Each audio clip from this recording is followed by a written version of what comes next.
the vaults, and we had it cleaned up, hadn't been shined up in 100 years. Some of this has sat in the vaults for over 100 years, amazing.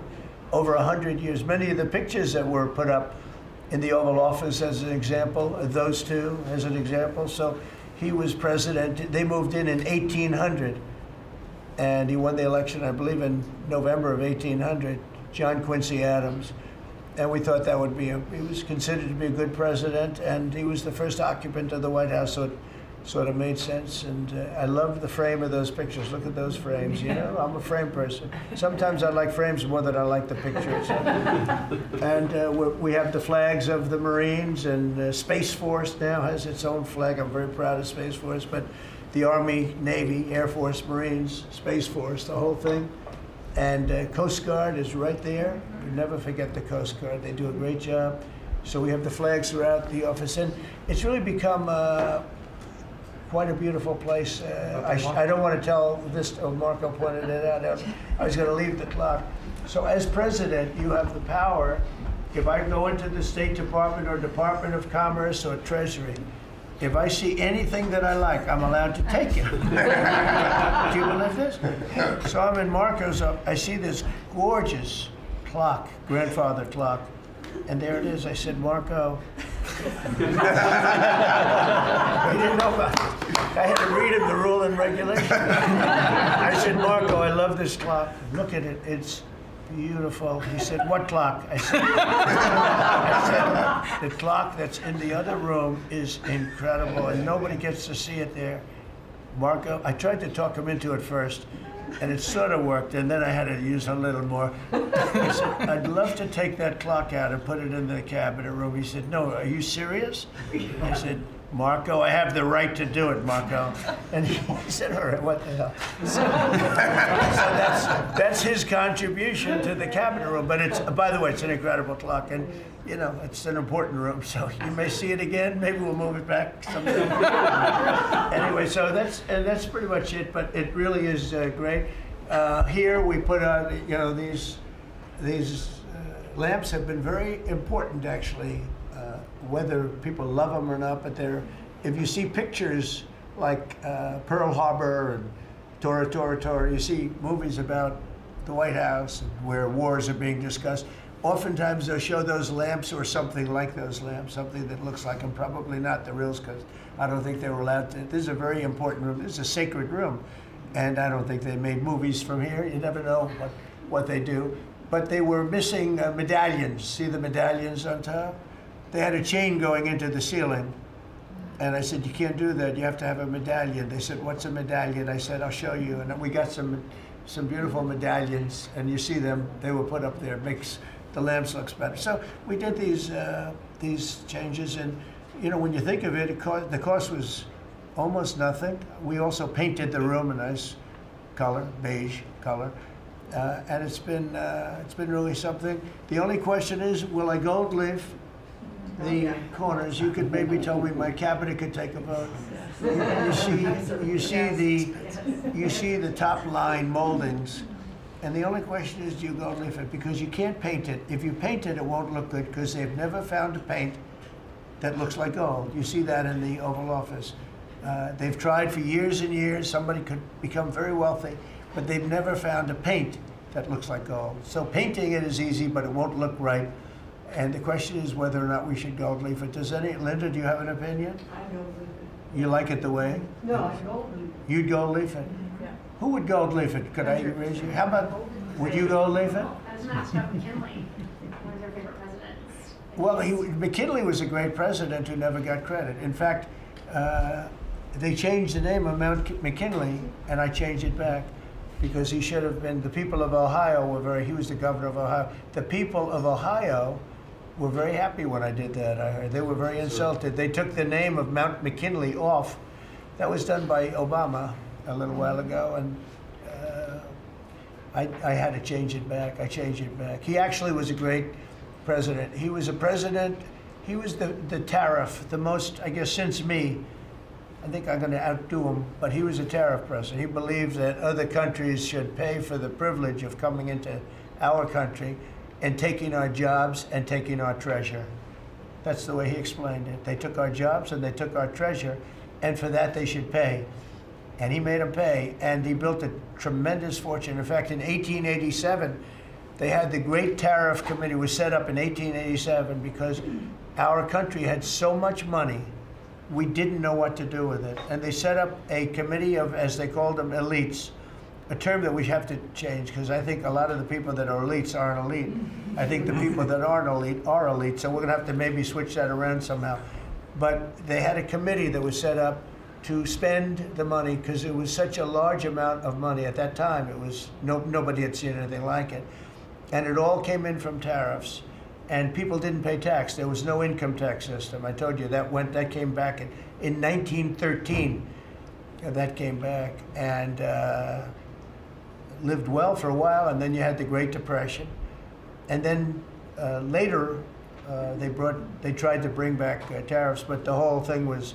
This was after the Depression. That was one of the great misconceptions. Is people like to say, "Oh, but it was during the." But no, the country had a Great Depression, and then after the Depression, long after it started, they brought back tariffs to see if they could save it, but it took them really 25 years. When you say about 25 years to get out of the Great Depression, a lot of people don't understand that. But I thought it would be interesting for you to get a little view of this room. This is a very important room, very powerful room, great room.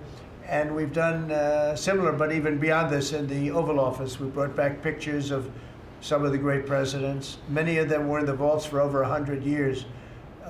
Originals all, beautiful, beautiful things. And rather than sitting in a vault downstairs for 128 years, I thought we should display that, and we did that, I think, in a really good way. We've gotten very high marks, but it's interesting. People walk into that room and they look around the room. They don't even want to talk to me. They could look at it for hours. It's funny, when people come into the Oval Office, it's such an incredible, it's a sacred place. When people come into the Oval from the biggest people in the world, presidents, prime ministers, kings, queens, in one case at least, queens, and the biggest business people in the world, they walk into that office and they always say, there's no place like this in the whole world in terms of the power. And I mean, it's beautiful and all, but there are other beautiful offices. You have businessmen that have offices that are, full floors of office buildings, floor to ceiling glass, and they walk in there and they say, there's no place like this anywhere in the world. There's no place, and it's what it represents, maybe more than the physicality of the room itself. So it's an honor to have you all, media. It's an honor to have you. I just want to say we have a fantastic cabinet. Every one of them is a star in my book, and if they're not, I'll let you know about it. I don't know. I'll throw them to the wolves. I'll throw them to the wolves in 2 seconds, because our country comes first, right? But I just want to thank you all for being here. It's been a lot of fun. Thank you very much, everybody. Thank you. Thank you, press, everybody. Thank you, press. Thank you, press. Thank you, press. Thank you, press. I'll tell you some other time. Thank you. Are you going to the Golden Cup? Are you going to deliver the trophy? Yeah, I will. You bringing the trophy with you? Are we talking about next week or in a Yeah, year? Sunday. I'm going to go. You're going to bring the trophy I'll be with going you? to the game. Are you Yeah, delivering the trophy? I'm going to deliver it. They have it in my office. Yes, I know. Give it up. You're right. You're giving it up?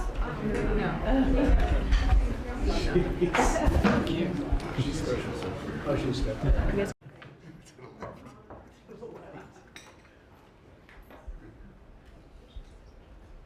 Are you able to get them all in the room? Are they in? Yes, sir, they're in. Are you okay? Thank you very much. We've had a tremendous 6 months, and we've had a tremendous 2 weeks, which now is, I guess, 3 weeks. And we have a tremendous group of people here that have done a great, unified, beautiful job. I want to, in particular, because of what she's gone through this last few days, done an incredible job. As you know, Christy, I'm going to ask you to say a few words about Texas. The first person there was the first person I saw on television was you, actually. And you've worked great with the governor, who's terrific. And you might want to tell a little bit about the trials and tribulations, but we appreciate the job that you and everybody have done.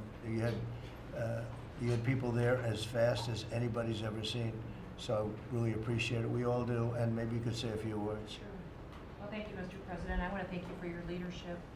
Texas is strong, and the people of Texas are incredibly strong. They've gone through something that is absolutely horrific, and it is heartbreaking to watch these families suffer the way that they are.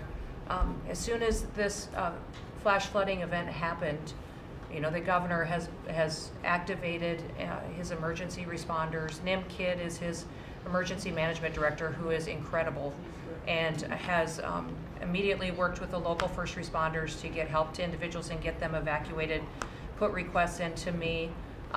We deployed, sir, right away, as you know, because you and I were talking a lot during this time, the Coast Guard. We also had some assets out of Customs and Border Protection. Our board TAC teams went in and helped with rescues and clearing debris so that we could get roads open and people get the help that they need. I think when I got there the most, sir, that day, as soon as I arrived on site, was getting a briefing from all the emergency responders, was just how unified they were in focusing on the fact that we're there to save lives. They were there to rescue people, find people who were still alive, and to reunify them with their family members. We as a federal government don't manage these disasters. The state does. We come in and support them, and that's exactly what we did here in this situation. FEMA went to an enhanced level immediately, but as soon as you signed the major disaster declaration, we were able to get them resources and dollars right away, just like you envisioned, through state block grants to help them with cleanup. And we're still there in presence, and FEMA's been deployed, and we're cutting through the paperwork of the old FEMA, streamlining it much like your vision of how FEMA should operate, and it's been a much better response to help these families get through this terrible situation. We still are looking for people. We're still looking for a lot of little girls and other family members that were camping along that river, and they will continue until they find every single person, and we will continue to help them and assist in that. I was surprised when I got there at the camp that day, right after this happened, the parents that were there, the parents that were looking for their children and picking up their daughter's stuffed animals out of the mud and finding their daughter's shoe that might be laying in the cabin, and just hugging and comforting people matters a lot. I'm extremely grateful for God's hand in that whole situation, because hundreds and hundreds and hundreds of people were saved. And this is a time for all of us in this country to remember that we were created to serve each other. God created us to take care of each other. And that when we do that, we are happier, we are more fulfilled, and we can walk alongside people on their worst day and help them get through it and come out the other side, knowing that we can continue to live a life that God has purposed for us. So they're grateful for you. Several times the day after the flooding, you and Melania were on the phone with me, and I want to thank you for that. That meant the world. I was able to tell many of those folks that I had been visiting with you, and that you had said, whatever they need, Christy, let's deploy it and get it down there and be helpful. And on Sunday, when the families were waiting at a church to identify their children's bodies, Franklin Graham and I called in and prayed with the families and read some scripture with them, and he was incredible in making himself available to that as well. We'll be back down there in a couple of days and continue to do all we can, but this is an unprecedented event. It really is. There's been tragedies like this around the country, but everyone is unique in different situations, and the response the federal government had supporting the state through this, I'm proud of the people that stepped up and immediately came. The Coast Guard, when they came in, they had a difficult time even getting the aircraft in and landed. They had to try several times in the weather to get it in and deploy, and I think we've heard about, our one Coast Guard member that was responsible for saving over 165 people, but that entire crew did incredible work. And all the first responders there did incredible work. And I know people are getting tired now, but they're getting reinforcements and volunteers are showing up. And I just want to commend the governor and his team for being the leaders. And they're so thankful that you're letting them make the decisions and manage the response like it should be, and then us supporting them with the resources of the federal government. We've already deployed dollars to the state, much like the block grants that you've talked about. Right. So they're grateful for that, sir. There's never been a wave like this outside of the breaking of a dam. Because this was almost a wave that ended up being 30 feet high, more actually. Now with the dam you can understand it, but this approached almost with that speed. When you see a dam break, it's not a pretty sight. It wipes out everything, and this is the kind of thing that built up so fast. And it's happened 2 or 3 times before over the years, but not to this extent. But you tell them when you met the father who was picking up the daughter's clothing. And I had walked through so the sad. cabin where all the little girls died, and I had kind of fallen apart in there. But I walked out of the cabin, and a gentleman was standing there, and he said, "That man over there needs a hug." And so I walked over to him and I hugged him and I said, "Do you work here?" And he said, "No, my little girl was in that cabin." And he said, "And I just found her best friend about an hour and a half ago. She had passed away." And he just fell apart. And so then we just hugged and talked for probably an hour about that. But then there was the grandpa was there looking for his granddaughter as well. There was a dad there of one of the counselors. The counselor was alive, but she was dealing with the fact that she had hung on to some of these girls and was trying to keep them out of the floodwaters, and had gotten hit by something and had lost 2 of the girls, and wasn't able to hang on to them, and was going to live the rest of her life thinking about that moment when she wasn't able to hang on to these girls. But these parents were picking up their kids' belongings out of the mud and throughout the camp and putting them in bags, and then one of the dads said, "I knew 50 of these girls here." So I knew that was her dress and my daughter's friend's dress. So he was picking it up and putting it in a bag to return to her parents. And so it was and then the director was there comforting everybody who had lost his father the night before too. And he was still there trying to facilitate all of these parents grieving their children and find them. So the strength of people is incredible. One of the things that I asked there that day was that they all have escorts or counselors when parents come in. So from that point, that when they came into the camp, that they have somebody with them when they're going and looking for their children's belongings or looking for their children. And so very emotional, but also just so tragic. Texas and the governor has been obviously very good for years with me, but the relationship with Texas and their first responders and us with our first responders and lots of other people, and we brought in a lot of helicopters from all over, and we had a lot of helicopters. It was actually dangerous, a lot of helicopters up there, but they were real pros, and they were responsible for pulling out a lot of people, and we got them there fast, and Texas had some good ones too.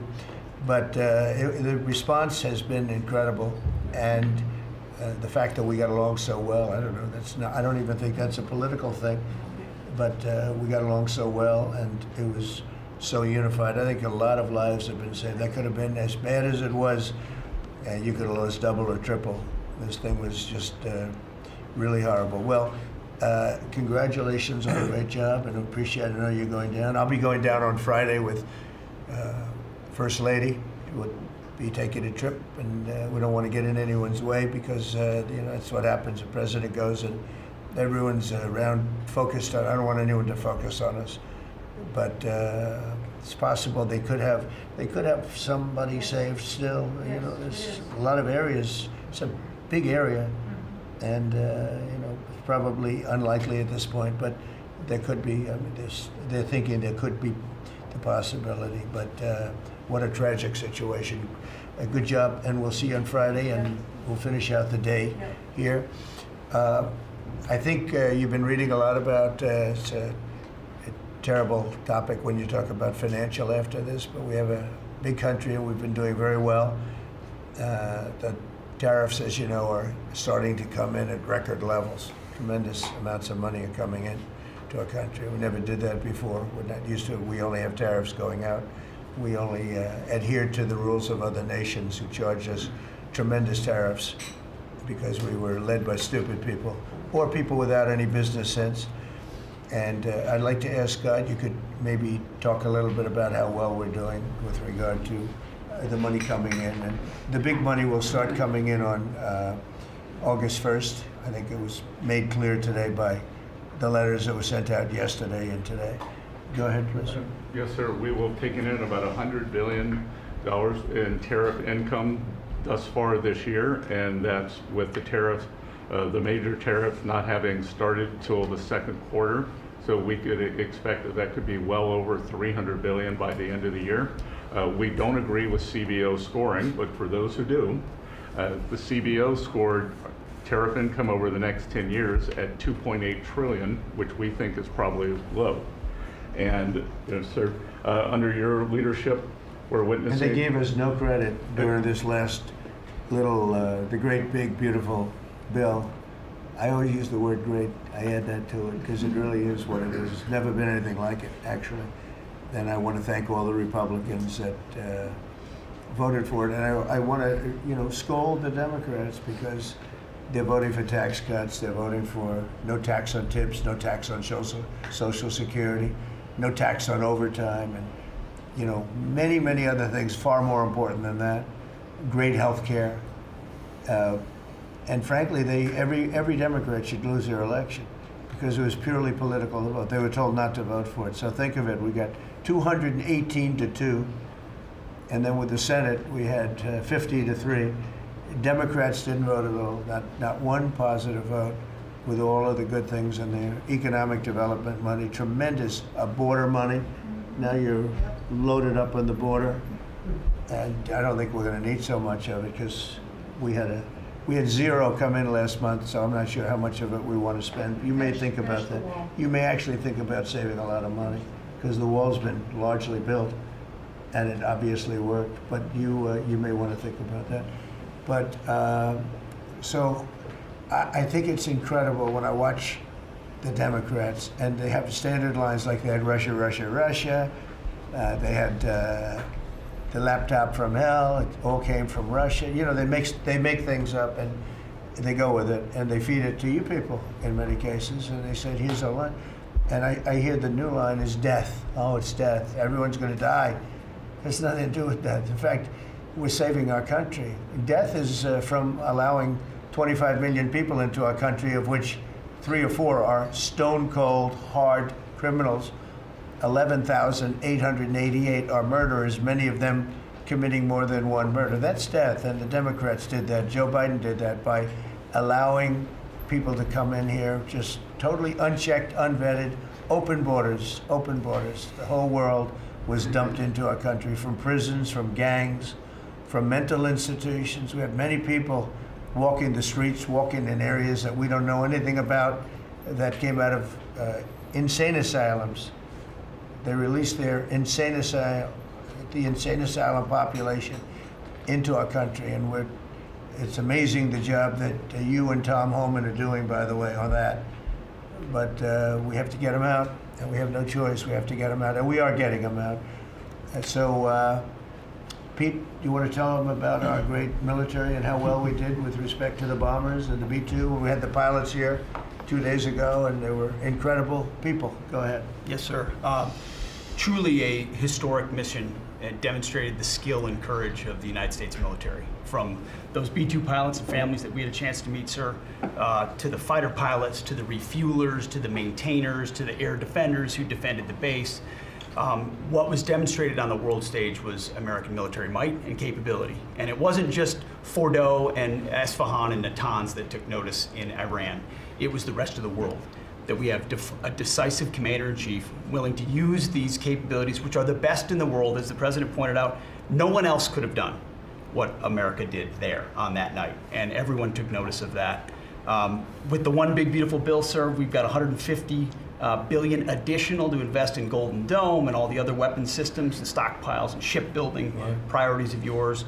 Another month, another historic recruiting bump. It's not just the Army and the Marine Corps anymore, it's the Navy, the Air Force, and the Space Force, all historically ahead of where they've ever been. So historic spirit inside military. We had a chance to be at NATO, Marco and I, and see how the world responds to us saying it's time for you to shoulder the burden and take the lead for your continent. It only happens with President Trump leading, and we're proud to be a part of what's going on at the border, sir, with now a 4th national defense area where we're helping get to that number 0 and securing the border. But that mission, Operation Midnight Hammer, re-established deterrence. It reversed what happened in Afghanistan. You saw the debacle of what Biden allowed to happen in Afghanistan and what that did to our image. President Trump said, with Operation Midnight Hammer, we're reestablishing American leadership and deterrence, and we're proud to be a part of it, sir. And our so-called enemies were watching. They watched every minute of it. They watched. There was very few people that weren't watching, actually, but they watched every minute. It was a perfect military performance, the likes of which we haven't seen in a long time. I mean, if you compare that to the same country, the hostages from years ago, Jimmy Carter, it was unfortunate for Jimmy Carter. He was a nice man, but with the helicopters going down, the sandstorms, the prisoners, they got captured, then the election and the prisoners and Reagan and all the problems. It was nothing but problems. And that was a failure. And ours was not only the pilots, I mean, those machines flew for 37 straight hours. They didn't stop. They went skedaddle. You know the word skedaddle? It means skedaddle. They dropped the bombs and somebody said, skedaddle. Let's get the hell out of here. And every bomb hit its mark and hit it incredibly. And as you know, the Atomic Energy Commission said it's gone. That place is gone. We had a lot of fake reporting, mostly from CNN, where the scammer writer, a writer for CNN, who should be fired, by the way, she was involved with the 51 fake intelligence agents, if you remember that. She did that story, created a story out of it. She created a story out of the laptop from hell, saying it came from Russia, but it actually came from Hunter Biden's bedroom, or worse. Just a scammer, and she's still at CNN, which is pretty amazing. But we'll ask you a question about her. But they came up with this concept that maybe the attack wasn't that good. Maybe it, and I saw it happen right after the attack. I saw this person on CNN. I actually watch. I like to watch the enemy. You learn from the enemy. And I watch because you have to know where they're coming from. And I watched her say, Anderson, you know, I'm hearing stories that maybe they didn't hit their target. Maybe it wasn't that good a hit. And they were hearing stories. The next day it was a little more, and the next day a little more. After 3-4 days, she was saying, you know, I don't know. I don't think it was that. Except by that time, everybody knew it was hit perfectly. The evidence is in the planes. The evidence, well, the pilots are their best evidence. But they actually came out of their plane because they were here the other day, and they said, it was so sad. We did such a good job. We flew into very dangerous airspace. I'll never forget, we were in the Situation Room, and they said they have entered Iranian airspace, and everyone took a deep breath because they had more missiles pointed at them, but the equipment is so good, it's stealth, way up in the air, and it was stealth, and they went right through that, and they sort of, by the time they found out they were there, they were already gone. That was the word skedaddle, get the hell out of here. But they were right in the most dangerous airspace in the world, and they took those big, beautiful, very fast, they're unbelievable planes. I mean, they become really beautiful works of art. You know, I always thought they sort of were cool, but now they look better than just cool, don't they, huh? But they dropped the loads, and literally they would hit, if you look at this table, from here to there, they had a half a refrigerator door is the way to best explain it. Take a refrigerator door, average size, cut it in half. That was their target. They hit every single one. Then we had 30 missiles, Tomahawk, shot from submarines 300 miles away. Every one of them hit their target. It was a perfect mission. Then they came back, almost 37 hours. Every plane worked perfectly. The mechanics were here too. I said, you got to get the mechanics here. We didn't have any problems. If you remember, they had a lot of problems with the helicopters, but they did fly through a dust storm.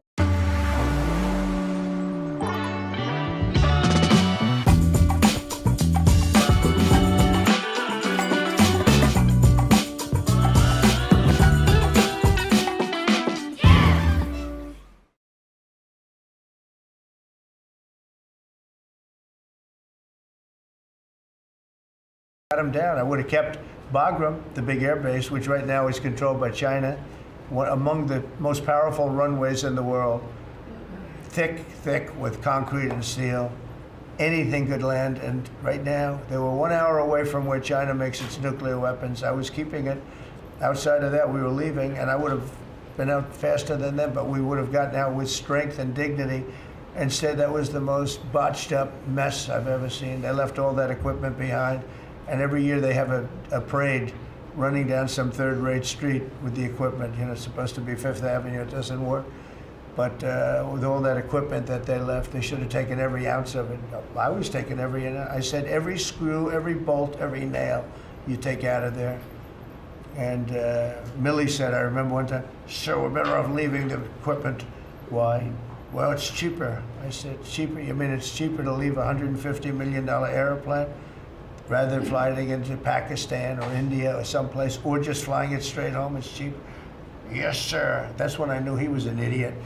Didn't take long to figure that one out. But they left all that equipment, but they left their dignity behind. It was the most embarrassing moment, in my opinion, in the history of our country. Not that we got out. We should have not been there, but that we got out the way we got out, with great embarrassment and death. You had 13 young people. I've gotten to know their families very well, but you had hundreds of people killed that nobody talks about. You had the other side. Many people were killed.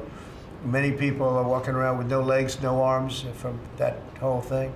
They left from the wrong airport. They should have left from Bagram, because Bagram was a big base with hundreds of miles of fencing and territory around it. Nobody would be able to get near it, and they left. So we've done a great job, and I think people are really starting to see it. They're starting to appreciate it. Pete's done fantastically. That mission was a work of art. And I have spoken to some of our perceived, I don't know if they're enemies, but they're perceived as being potential enemies. And they essentially said the same thing. Very impressive. There wasn't a thing that we didn't lose an engine. We didn't lose it. Just they landed and they were cheered. But the sad thing was they were cheered, and one of the pilots said, we were a little concerned because when we got out, we were told that on television they were reporting that we may have missed our targets. Sir, we hit every target. That's what I do for a living. We hit every target. In fact, when the bombs hit, a yellow haze came over the horizon that I've never seen before. It just lit up the whole horizon, brighter than the sun. It was like looking into the sun. He goes, we hit our target, because you know what that was exploding. And but they were a little downbeat because they listened to that fake CNN reporting and the fake New York Times. They worked together to try and say that it wasn't perfect. They couldn't say they missed. All they could say is maybe it wasn't perfect. And you ought to fire that reporter immediately. You should fire her. Real fake. And so I just want to congratulate those pilots. And a lot of people don't like bringing things like that up. I do. I always like confronting, because otherwise the public doesn't know that you're a bunch of crooked people. But they know, they've learned, and the media has to straighten out their act. The media is down to 17% approval. You got to do a little better than that. It's important for the country that you do better. I think they ought to make a lot of changes. I think changes are going to be made to the media, but it's hard to have a really successful country if you have a corrupt media, and we really have a corrupt media. And nobody really knows why. I mean, why would you want to have open borders and criminals pouring into our country? Why would you want to have men playing in women's sports, transgender for everyone? You'll have to figure that out. But some of you don't. I mean, I'm looking at some people, they love the country, but I look at other people and they can't. But we're really proud of our military. It was, and the people that maybe don't like us or want to play games with us, because I think that had you not had the situation in Afghanistan, I don't think Putin would have gone in. I think when Putin looked at how stupid and incompetent that operation was, he said, wow, this might be a chance. And we're dealing with him now too. We're not happy with Putin. I'm not happy with Putin. I can tell you that much right now, because he's killing a lot of people. And a lot of them are his soldiers and their soldiers, mostly. And it's now up to 7,000 a week. And I'm not happy with Putin. Okay, Any questions? Yes.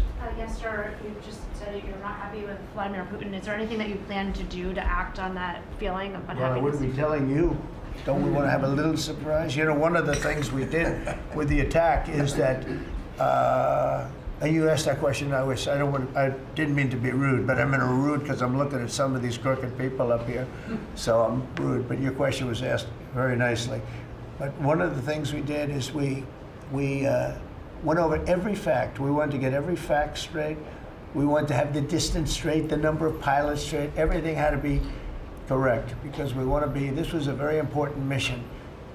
If we failed on this mission, it was beyond the war that obviously we had with Iran and Israel, and a lot of hatred, a lot of years and years of hatred, centuries of hatred. People have never seen anything like it. So we wanted to be correct with all our facts. So what I was doing is just asking. It would be great if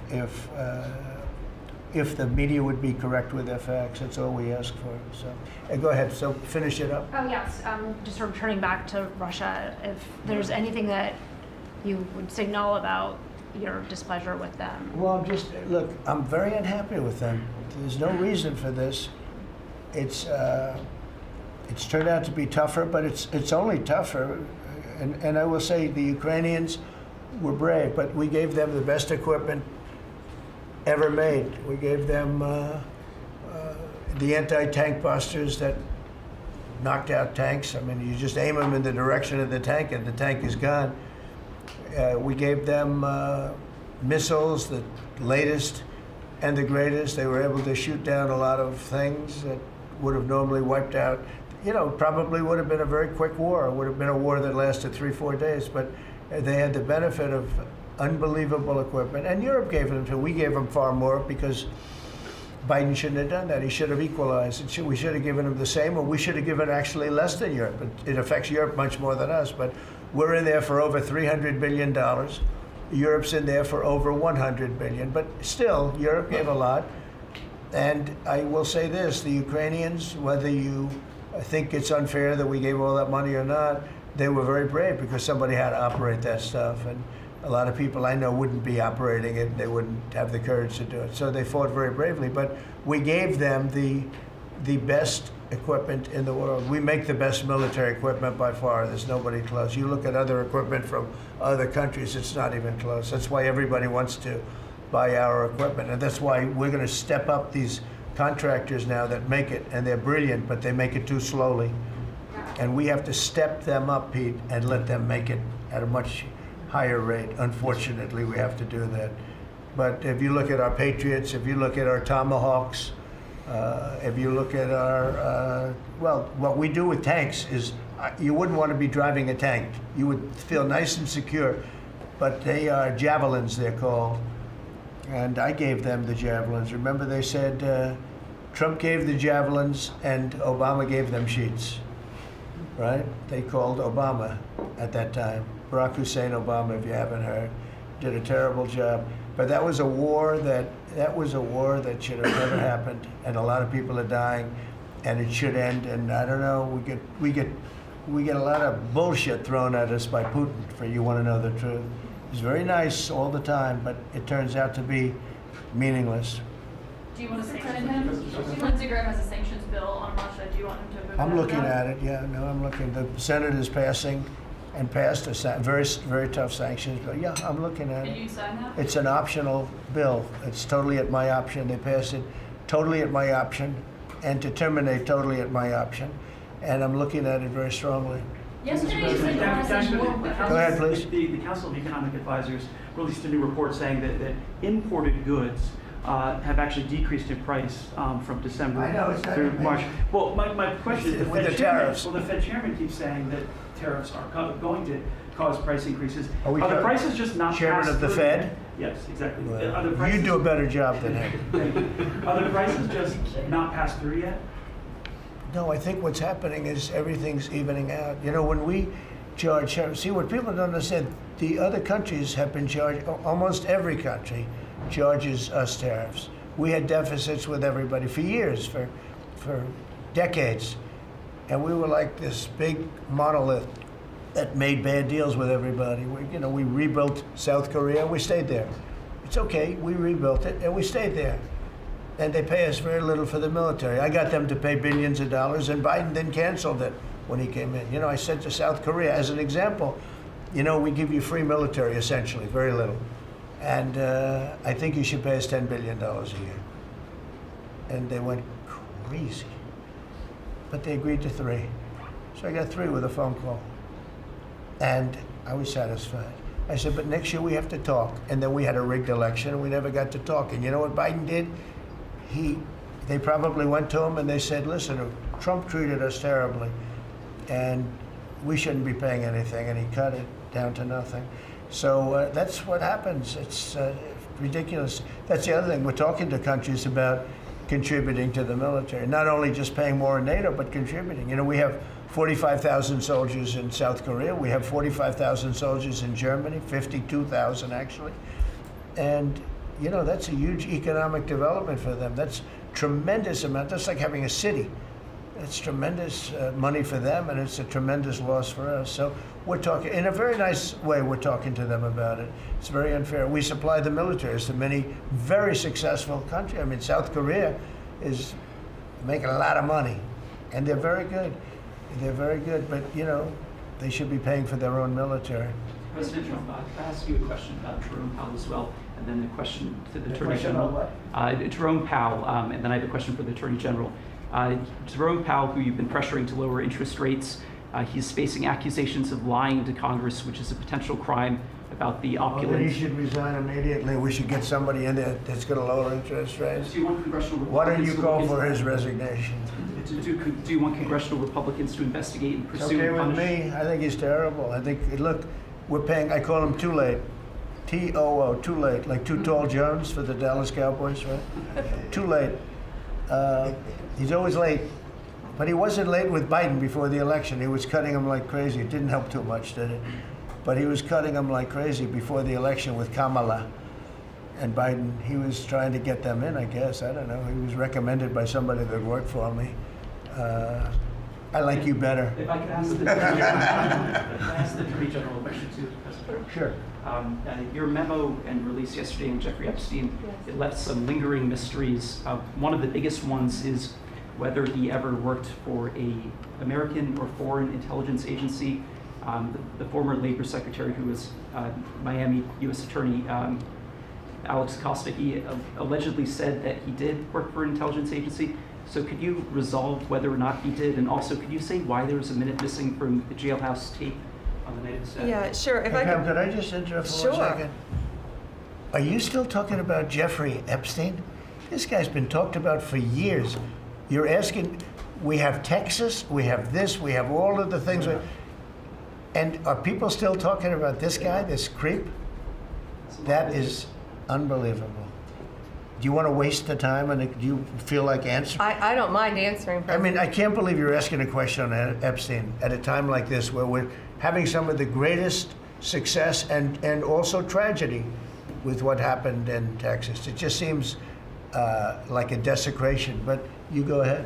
Sure. First, to back up on that, in February, I did an interview on Fox, and it's been getting a lot of attention because I said, I was asked a question about the client list, and my response was, it's sitting on my desk to be reviewed, meaning the file along with the JFK, MLK files as well. That's what I meant by that. Also, to the tens of thousands of video, they turned out to be child porn downloaded by that disgusting Jeffrey Epstein. Child porn is what they were. Never going to be released, never going to see the light of day. To him being an agent, I have no knowledge about that. We can get back to you on that. And the minute missing from the video, we released the video showing definitively the video was not conclusive, but the evidence prior to it was showing he committed suicide. And what was on that, there was a minute that was off the counter. And what we learned from Bureau of Prisons was every year, every night, they redo that video. It's old, from like 1999. So every night the video is reset. and every night should have the same minute missing. So we're looking for that video to release that as well, showing that a minute is missing every night. And that's it on Epstein. Mr. President, on the tariffs again, on August 1st, you've said is the deadline. What incentives do countries have to negotiate? It seems that deadline keeps moving. It was April 2nd, now it's... We didn't move, no. It's always been August 1st, that's when we're paying. A statement was put out today, and I put it out just to make it clear. It wasn't a change, it was August 1st. We don't change very much. You know, every time we put out a statement, they say, he made a change. I didn't make a change. A clarification, maybe. No, August 1st they pay. And everybody pays, everybody has to pay, and the incentive is that they have the right to deal in the United States. If they don't want to, they don't have to pay, and they don't have to deal here. But if they want to buy and make a lot of money and sell in the United States, they have to do that. You know, if you go back and look at some of the good presidents, our country was the wealthiest, proportionately the wealthiest, from 1870 to 1913. It was an all-tariff country. We didn't have income tax. That came in in 1913. We had tariffs. And we had so much money we didn't know what to do with it. We had, we had a couple of presidents that were very, very strong. McKinley, I guess, more than anybody, but he was the tariff king, but he was very, very strong. It's sort of sad. He made a fortune for this country, became very rich, and then Teddy Roosevelt went out and vice president, and he spent the money. And they said Roosevelt was a great president. And let's say he was a great president, but the money was paid by McKinley with tariffs. Tariffs are charged by other countries at levels that are ridiculous. And you know, I call those other countries to say, and every one of them is willing to give us everything now, by the way, just so you know. Sir, we'll charge you no tariffs, nothing. We'll give you everything. We'll give you access to our markets. We'll give you everything. Is that a correct statement, Scott? Yes, sir. Howard, would you say that's a correct statement? Exactly correct. It's like they just don't, because they're very spoiled, because for years they ripped us off and we didn't have a president that understood it, or Secretary of Treasury or Secretary of a lot of different secretaries are involved, but certainly Commerce Secretary was, you know, not doing their job. I don't know about Kelly, she's small business. We'll keep it that way, okay? Her small business is bigger than almost all big businesses when you add it all up. But no, they are very respectful of our country. But the incentive is that they have the right to do business with us. Without that, they don't have the right to do business. And that would be okay too. And will there be a flurry of deals? Will we hear in the next 24 hours, will we hear a flurry of deals? Yeah, we have a lot of them going out. But the deals are mostly my deal to them. We're picking a number that's low. We don't want to hurt them, and fair. We're picking a number that's lower than, in most cases, lower than what they charged us. But it's amazing when you've paid all this money for years and they get one president that's a little bit different and a little tougher on this subject, and they're willing to drop everything they've been charging us for years and years. I mean, we have countries going, we will have you don't have to pay any tariff to come in and do business. They're giving us total access to their countries. They gave us no access to the country. They say, well, you cannot go into our country. Okay, good. Now it's, we will give you total access and you don't have to pay any tariffs. But please don't charge us tariffs. And we don't like that deal. So the letters I send out are, we have made some deals. We can make a lot more deals. It's just too time consuming. It just makes it more complicated. And we can do things over the years too. You know, we're not hard line, but it's about time the United States of America started collecting money from countries that were ripping us off and laughing behind our back at how stupid we were. Okay? Thank you. Mr. President,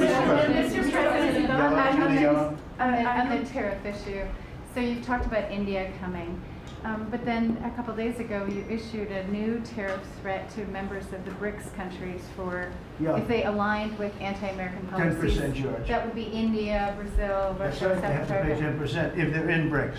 Because Right. BRICS was set up to hurt us. BRICS was set up to degenerate our dollar and take our dollar as the standard, take it off as the standard. And that's okay if they want to play that game, but I can play that game too. So anybody that's in BRICS is getting a 10% charge. Is that immediate, sir, or Yeah, That pretty soon. If they engage in some behavior. Well, if they're a member of BRICS, they're going to have to pay 10% tariff, just for that one thing, and they won't be a member long. I thought BRICS was, I said this about a year ago, and it largely broke up. But, there are a couple that hang around, but I thought it largely broke up. BRICS is not, in my opinion, not a serious threat. But what they're trying to do is destroy the dollar so that another country can take over and be the standard. And we're not going to lose the standard at any time. If you have a smart president, you will never lose the standard. If you have a stupid president like the last one, you would lose the standard. You wouldn't have the dollar as you. And if we lost the world standard dollar, that would be like losing a war, a major world war. We would not be the same country any longer. We're not going to let that happen. The dollar, you ever hear the expression, dollar is king?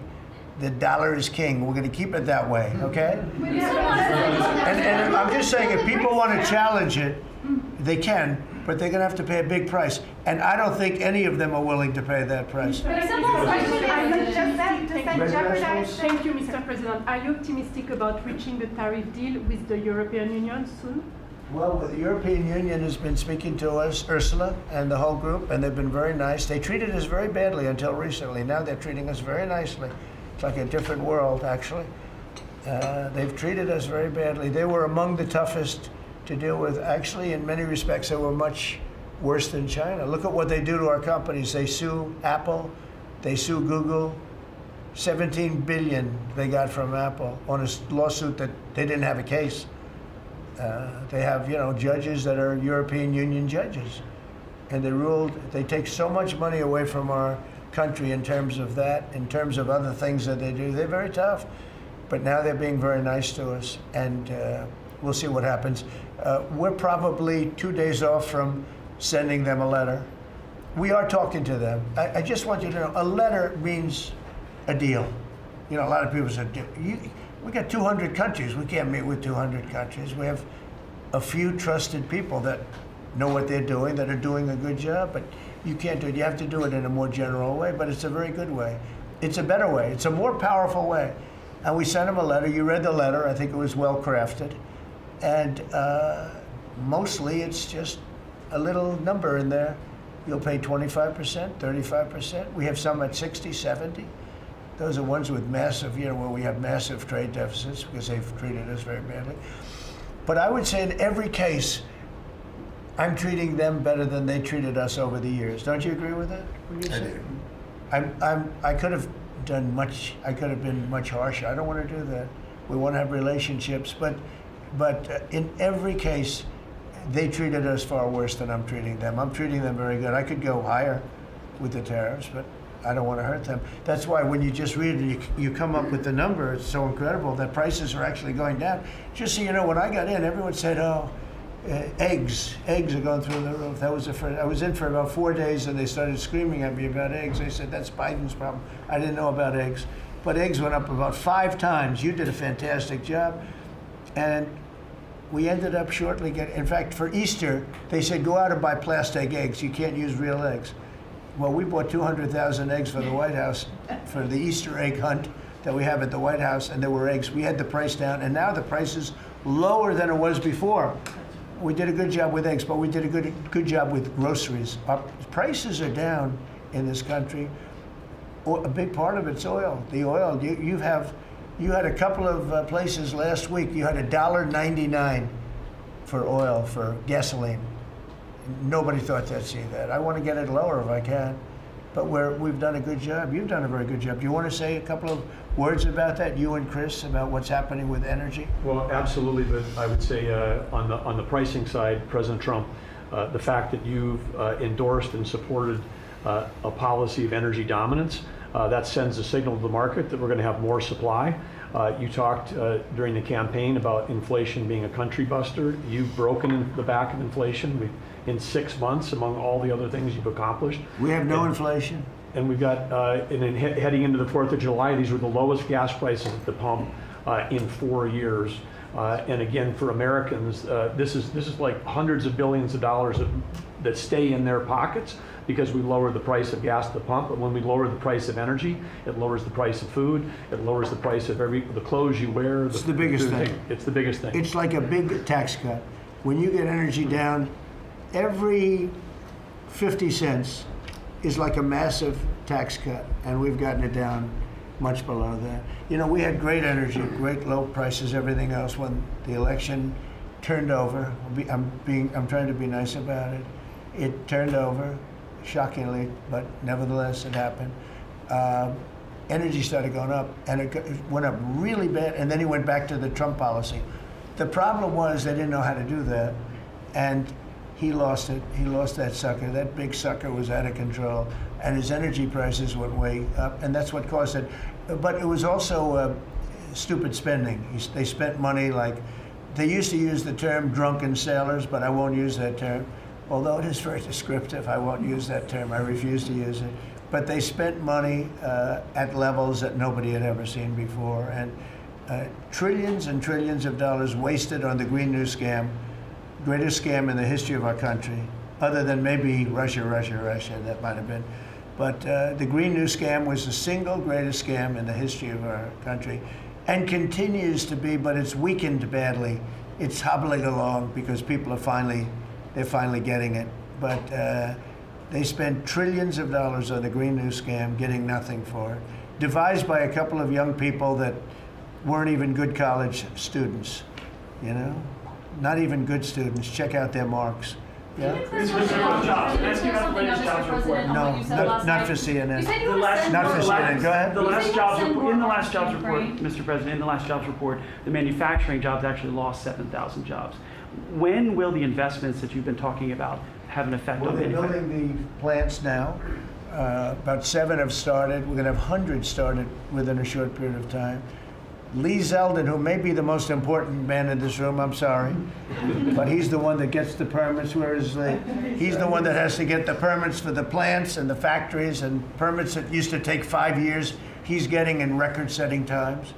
AI, we're leading China a lot in AI, and if we go with this, you know, I'm allowing the plants to build their own electric.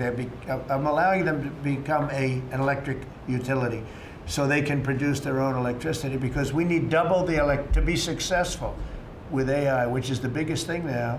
We need double the electricity that we have, which is hard to believe. We need even more than that. And they're building plants with their own electricity substations. They don't have to use the grid.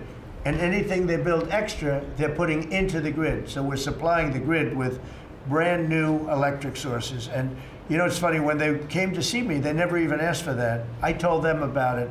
The reason they didn't, they thought that was an impossibility. You're not allowed to build your own electric. These are massive investments that are being made in building electricity for their plants. And they're going to have, I think, Doug, a lot of electricity left over. And that electricity is going to be passed into the grid and give us no more, you know, like you look at California. They have blackouts and brownouts every week. They're totally out of control. They have a really incompetent governor. Where's Chris? Is he here? Do you want to speak to the subject?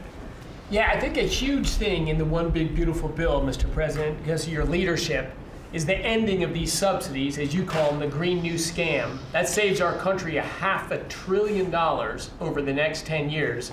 But American taxpayers were paying twice. They're paying that money, $500 billion in the subsidies, and they were paying more expensive electricity price. If you subsidize something, you should at least lower the cost of it. But in this case, we were subsidizing something and paying more for it. So the one big beautiful bill had two huge things: ending wasteful spending. Wind, solar, and batteries combined are 3% of U.S. total primary energy. 3%. For $1 trillion, another $500 billion coming. That's just not a good investment, hurting our businesses, hurting our consumers. And the one big beautiful bill also unshackled oil, gas, and coal development in the United States, onshore and offshore. Secretary Burgum has been working tirelessly on how, by getting the government out of the way, private businesses will develop more resources in the United States, lowering costs for American consumers and making much better leverage for the United States to help our allies abroad and reduce the power of our adversaries abroad. So just a huge win on the energy front all around, and I thank you for your leadership. We're setting records now on energy, and there'll be nothing compared to what they'll be in about a year from now. But we're setting records, and wind is a very expensive form of energy. It's very bad for your beautiful surroundings, the plains and the valleys, and the birds are dying all over the place. You know, the whole thing is a disaster. They're almost exclusively made in China. Not that I have anything against China, because I don't have a great relationship with President Xi, but I asked him, how many wind farms do you have? He makes them, but they don't have a lot of wind farms, I'll tell you, very, very few. And wind is tremendously expensive and is very ugly. And if you own a house that's inside of a windmill, your house is worth less than half. And you hear noises. And interestingly, in New England, you probably read, where for 50 years they had 2 wells washed up, 50 years. And last summer, they had 14 washed up. Now, I'm not saying that's the wind farm that was built, but maybe it is, right? Probably is. It's tremendously expensive, and it can only be done with subsidy. You know, I know a man that's in that business, and one of the biggest in the world actually runs a company that builds these stupid windmills. And he said, I hate the business because it's the only energy where you need subsidy. He said, energy shouldn't need subsidy. You should make money with energy. So wind. The other one is the solar, those big solar fields. They're taking our farmland. Our farmers are like mortified by it. They hate it. It's very, very inefficient and very ugly too. You know, probably better than a windmill, but you go around and you see all these things that are 3 miles long by 3 miles wide, and you say, what the hell is that? And it's a lot of plastic from China. It's plastic, black plastic from China. Now, we want to be smart. We're going with, look, China right now is building 58 coal-fired plants, 58 big ones. They have 62 on the books to build.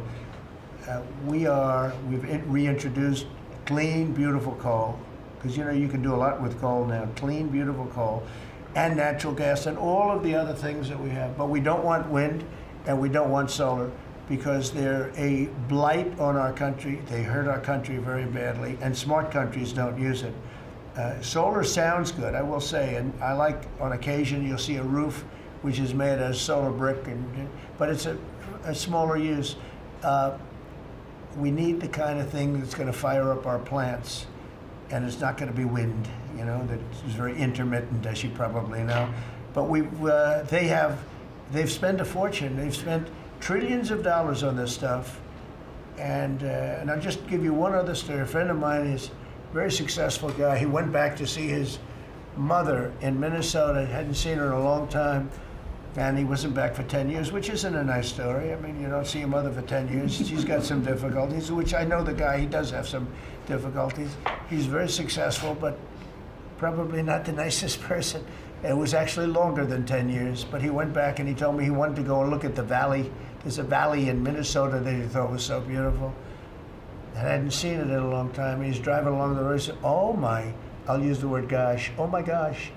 He said, oh, he said, it looked like a junkyard. You had 159 windmills. They were all over the place. Some were old, some were newer, different companies, different shapes, different sizes, different colors. Many of them were terminated meaning closed. You can't take them down because the environmentalists don't let you bury the blades because they're made out of a fiber they say is bad for the earth. So they want you to put them up, but they don't let you take them down. But many of them were turned off. He said it looked like a junkyard. Go to Palm Springs, California, and take a look at that pile of junk. You go into a wealthy neighborhood. Before you get there, you have to ride through hundreds of windmills that are, most of them are turned off. They're rotting, they're rusting, they're 30 years old, 20 years old, and they have a very short life. You know, those windmills have a very short life, especially the ones that are in the nice salty Atlantic Ocean and Pacific Ocean, where the salt just gets onto that steel and decimates it. Now, it's a horrible, horrible thing for our country. And I speak out. It would be nice to say wind, because it sounds so good, doesn't it, Doug? Wind, wind. But it's not. It's these ugly machines, and they're all made, you gotta see, some are a little taller, a little shorter. They're made by different companies. They have different stocks. They have different blades. They have different everything. It is so horrible. And if you look at smart countries, they don't use it. Smart countries don't use it. And we're now a smart country. We're a brilliant country. We're not smart, we're brilliant now. We're gonna be a brilliant country. We have to be, because we have to catch up for some really stupid people that did a bad job. Yes, Brian? Yes, Mr. President, I've got a quick comment, some feedback as a native Texan, someone that I grew up bringing my kids to a camp very near the affected camp now.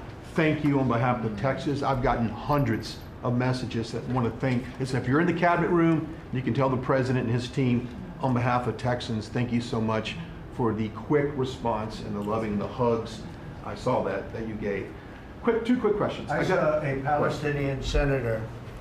His name is Schumer. He's a great Palestinian. No, he's a Palestinian. He's become a Palestinian. He's abandoned the Jews. But I saw him say, it's Trump's fault. Yeah, that's right. It's Trump's fault. He was actually, do you ever see John Lovett's The Liar? Where he goes, yeah, I went to Harvard, that's right. This was Schumer. He goes, yeah, it's Trump's fault, that's right, it's Trump. I actually saw that stupid guy try and blame it on me, and I said, man, that's a tough one to take. But his career is limited because I hear AOC is going to beat him, and she's no bargain either, by the way. Go ahead. Well, I'm just saying that's an example of an America First team effort to get this country back. So that's what America First looks like for the viewers watching us at home. My two questions. Looks like we have a rogue judge, an Obama-backed rogue judge that is attempting to block the funding to Planned Parenthood, which the big, beautiful bill cuts off the funding to Planned Parenthood. Any plans to challenge that? Okay. Absolutely. Yes, we're on it. We're on it. And I texted, I believe, I talked to yesterday Secretary Lutnick and Secretary Besson. I reached out to you to let you know that we were on it in the big, beautiful bill. Wonderful. And then my I let her handle that question. You noticed? I said, go ahead, handle that question. I'll toss it to her. Then my second question was Secretary Rollins. You did an amazing press conference today in front of the Department of Agriculture. You talked about the Farm Act and the need to get China out of our country, owning farmland. For the viewers at home that might have missed that, can you recap what that means to national security to make sure we can grow our own food? Well, thank you, Brian, sir, if you don't mind. Yes, this morning, Secretary Hegseth, Secretary Noem, and Attorney General Bondi and I had a press conference at the USDA. I just happened to have a chart in case it came up, but obviously the Chinese owning of farmland in our country is a massive national security issue. And for the media, you can see the yellow is where all of the farms have been purchased over the last number of years, and the red is around all of the military bases where that farmland has been purchased. So this is a massive national security issue. The press conference this morning included 3 of our greatest governors as well, Sarah Sanders from Arkansas, Jim Pillen from Nebraska, and Bill Lee from Tennessee. The states have begun taking a leadership role to ban the purchasing of China farmland. Obviously, Congress needs to step up and catch up, and we're going to be working alongside of them as well. We had some of our members, great members of Congress there, but it is time, and I think that this morning was symbolic of many things. The first of this administration working every day to effectuate President Trump's leadership and unequivocal support of America First. But second, just how close we are as a cabinet. I don't know in any other administration that you'd have 4 cabinet members at the USDA on a Tuesday morning when it's about 110 degrees outside with the sun beating down on us talking about, sir, your vision. So I think it was a great day. It was just the start. There's an executive order coming and some other things coming behind that. But protecting America's farms isn't just about protecting our farmers. It's also about national security. So that's what we discussed this morning. I do want to say that I think we have had a really good relationship with China lately, and we're getting along with them very well. They've been very fair on our trade deal, honestly. And I hope we're going to have a great relationship. It's a big, strong, powerful country. We're more powerful than they are. We have much better military equipment than they do. But we are getting along with them very well. I'm getting along with President Xi very well. We speak often. And with all of that being said, and I understand what you're saying, but I think we're getting along with China very well. Mr. President, you want to send more weapons to Ukraine, as you said last night. Last week, the Pentagon paused some shipments of weapons to Ukraine. Did you approve of that pause? We want to put defensive weapons because Putin is not, he's not treating human beings right. He's killing too many people.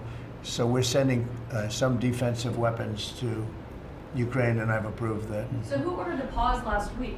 I don't know. Why don't you tell me? I think that's a question for the Go ahead. Mr. Yeah. President, on immigration, the Secretary, the Agriculture Secretary, did say this morning that undocumented workers would not be covered by any amnesty of who are working on farms. You had said maybe that the ISA folks won't go after those folks on farms. So which is it? There's no amnesty. What we're doing is we're getting rid of criminals, but we are doing a work program. Do you want to explain that, please? Yeah, this morning we talked about, of course, this was a top of mind question. This morning we talked about protecting the farmers and the farmland, but obviously this president's vision of no amnesty, mass deportation continues, but in a strategic way, and then ensuring that our farmers have the labor that they need. Secretary Chavez-DeRimmer has been a leader on this. Obviously this comes out of the Labor Department, but moving toward automation, ensuring that our farmers have that workforce, and moving toward an American workforce. So all of the above. We've got to give the farmers the people they need, but we're not talking amnesty. Laura, do you want to say something about that? Thank you, Mr. President. On this, thank you, Secretary Rollins, how important this is never to displace the American worker.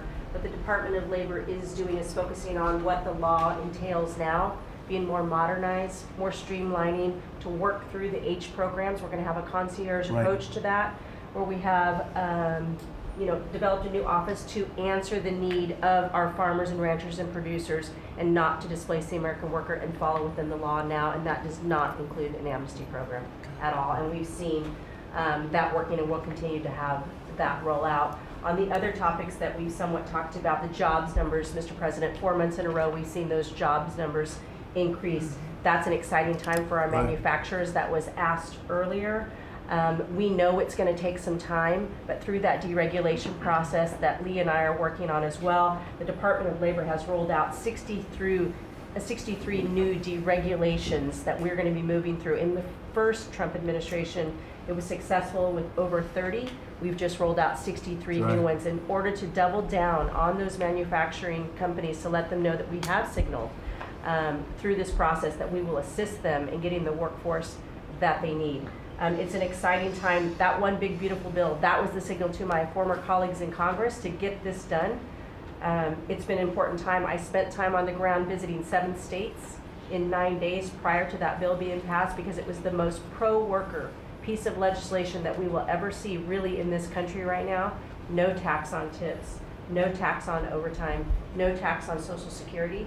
That matters to the American worker, because we don't want to take their money and give it back. We want them to keep more of their hard-earned dollars in their pockets currently, and that's what they're excited about. And as I move forward with this tariff talks, I heard a company, orthopedic company in Indiana, say to me, for the first time since you have taken office, Mr. President, their increase in their bottom line by 8% since these tariff talks have happened. Not one company has said the president is not doing a good job. These tariff talks are working. They're feeling it on the ground. The media has told a false story, because what's happening on the ground is positive, and that's what we're seeing in these jobs numbers. So I really, through the Department of Labor, to come in behind all the secretaries and build this workforce is going to be key to the American worker. So thank you for what everybody did this last week. The One Big Beautiful Bill is a doubling down of this, and we're going to see these workers start to grow. And that apprenticeship program is going to be working. That's we'll right. have that It's gonna 1 million be apprentices across the country. We, as you know, we're building plants all over the country now, which you weren't building any plants 4 years ago. You weren't building anything. But those plants, when they open up, it's going to be, you'll see numbers like you haven't seen ever. I don't think in history you'll never see numbers like what we're going to see in the very near future. Many of them are building the plants. Some are just starting right now. You know, it's a brand new administration. But, and they wouldn't be here except for 2 things: November 5th, the election, and the tariffs. And frankly, I guess the election was more important because of the tariffs. I mean, another person wouldn't have done this. But they're coming in because of the tariffs. They have to, they're not going to pay 25, 30, 40, 50%, 70, and 100%. And we'll be announcing something very soon on pharmaceuticals. We're going to give people about a year and a half to come in, and after that they're going to be tariffed if they have to bring the pharmaceuticals into the country, the drugs and other things into the country. They're going to be tariffed at a very, very high rate, like 200%. We'll give them a certain period of time to get their act together. But they were all here, now they all left. They went to other places because we allowed, people that sat in this room allowed it to happen. And I don't allow it to happen. The people in this room don't allow it to happen. So we're going to be announcing pharmaceuticals, chips, and various couple of other things, you know, big ones. We did steel, as you know, they're 50%. We did aluminum, 50%. Lumber just came out. Why don't you announce copper? And we did cars. And now, today we're doing copper. Copper and lumber. What would that tariff be on? The section tariff? I believe the tariff on copper, we're going to make it 50%. 50%. Any breakthroughs in See, I'm glad he Gaza? didn't question it. Any I sort of said, I sort of thought, what would that be? That's a quick one. I didn't have much time, but he agreed with me. That's why he's Howard. Right? Any breakthroughs on Gaza with the Prime Minister, and there's reports that you're meeting with Netanyahu again tonight. Is that accurate? Yeah, he's going to come over again tonight. We're talking about Gaza, mostly Gaza right now. It's he's been very unfairly treated. I think what they've done to him in Israel is very unfair, having to do with this trial. I think, you know, he's a wartime prime minister, had an unbelievable outcome, and I think he's been treated very unfairly. But he's coming over later. We're going to be talking about, I would say, almost exclusively Gaza. We got to get that solved. Gaza is a tragic. It's a tragedy. It's a tragedy. And he wants to get it solved, and I want to get it solved, and I think the other side wants to get it solved. Steve, could you talk on that, please? We're in proximity talks now, and we had 4 issues, and now we're down to 1 after 2 days of proximity talks. So we are hopeful that by the end of this week, we will have an agreement that will bring us into a 60-day ceasefire. 10 live hostages will be released, 9 deceased will be released. We're meeting at the President's direction with all the hostage families to let them know. And we think that this will lead to a lasting peace in Gaza. And you're doing a good job. It's a tough one. It's a tough one. A lot of hate, you know, it's called long-term hate. But we think we're going to have it solved pretty soon, hopefully with a real solution, a solution that's going to be holding up. And can I follow up? This is, I think, the first cabinet meeting since Elon Musk has not been a special government employee, not here anymore. He's now saying he's going to create a third political party. Are you worried about the impact that that could have? No, I think it'll help us. It'll probably help. Third parties have always been good for me. I don't know about Republicans, but for me. Are you second guessing any of the cuts that Doge made since you No, described him as no. off the rails? Look, we cut hundreds of billions of dollars with Doge. We could have done it differently. I would have done it differently a little bit, maybe, but it was something that we saved a lot of money. You can always second guess, I guess. Delivering to India's doorstep in 10 minutes. Billions of dollars given to people for environmental protection, where they had $100 in the account, like in Atlanta, Stacy. And then you had another one with 20 billion here, and 20 billion here, and 2 billion here, and 15 billion. And Lee, you might want to mention just a couple of those things. We really got because of Doge. At the Trump EPA, the One Big Beautiful Bill was filled with many big beautiful wins for the taxpayer. It delivered a sledgehammer to the Green New scam. Billions of dollars rescinded. So it's a big deal for the American taxpayer who sees money go through pass-throughs that are filled with self-dealing and conflicts of interest. They see unqualified recipients. They see reduced agency oversight, and they want accountability with their tax dollars, and they got it. So in the example of the Stacey Abrams connected NGO, they received $100 in 2023. They got $2 billion in 2024. They had to complete training on how to develop a budget that was put into their grant agreement. They, out of nowhere, started paying a CEO $800,000, a COO $450,000, 22 people making over 150 grand. Out of nowhere, this is tax dollars. So money go through pass-throughs, through other pass-throughs, through other pass-throughs, and we lose oversight over it. And you see that it's going to former Biden officials, it's going to former Obama officials, it's going to Democratic donors. And we're not here saying we want to take money from a left-wing NGO and give it to a right-wing NGO. We want to give it back to the taxpayer. This is about us being good stewards of American tax dollars without any apology or regret. That's why President Trump was elected last November, because there were a whole lot of people who maybe they hadn't voted Republican in a long time. Maybe they didn't even vote for President Trump the first time around in 2016, but they're regretting that vote from 2016 and they were making it right in 2024. So the One Big Beautiful Bill gave us the tools to rescind billions of dollars more. We're seeing hundreds of thousands of dollars that'll get wasted per electric vehicle as an example of this money that was going through it. They gave $50 million to a group called Climate Justice Alliance. They say that climate justice runs through a free Palestine. The Biden EPA gave $50 million to a group that says the climate justice runs through a free Palestine. We say that if you're going to spend $1 in the name of remediating an environmental issue, then spend $1 on remediating an environmental issue. We say that we can protect the environment and grow the economy.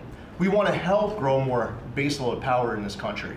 So why is it that it took this long for this team to get assembled, to be able to fix the mess that we inherited? But gosh, we love showing up at our jobs every single day, first thing in the morning, because all day long we get things done for the American taxpayer. And Congress did its part last week by passing the One Big Beautiful Bill to deliver this accountability and to cut off the Green New scam. So maybe it's a bad day for Stacey Abrams. Maybe it's a bad day for all those well-connected Democrats getting paid off. But you know what? God bless America. Because at the end of the day, President Trump is here, J.D. Vance is here, and the greatest cabinet ever assembled to deliver that much-needed and highly demanded accountability. That was a very good answer.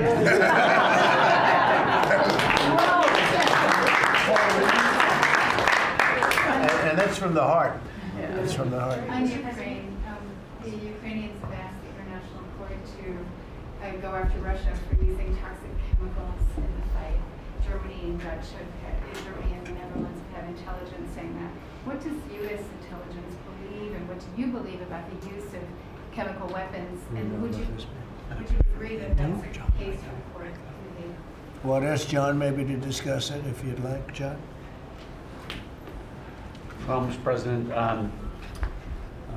obviously chemical weapons, if it's documented and its use, it's illegal. It's against all international laws of armed conflict and treaties. And obviously I can't share in this room with this audience the intelligence that I can share with you privately, but obviously you're not going to stand or allow for any violations of international law by anyone.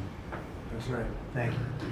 Could I ask Sean to Department of Transportation, Sean Duffy, former great congressman, very popular, decided to go out and make a couple of bucks. He made a lot. Then he got bored with that, though. He likes serving people better, the people.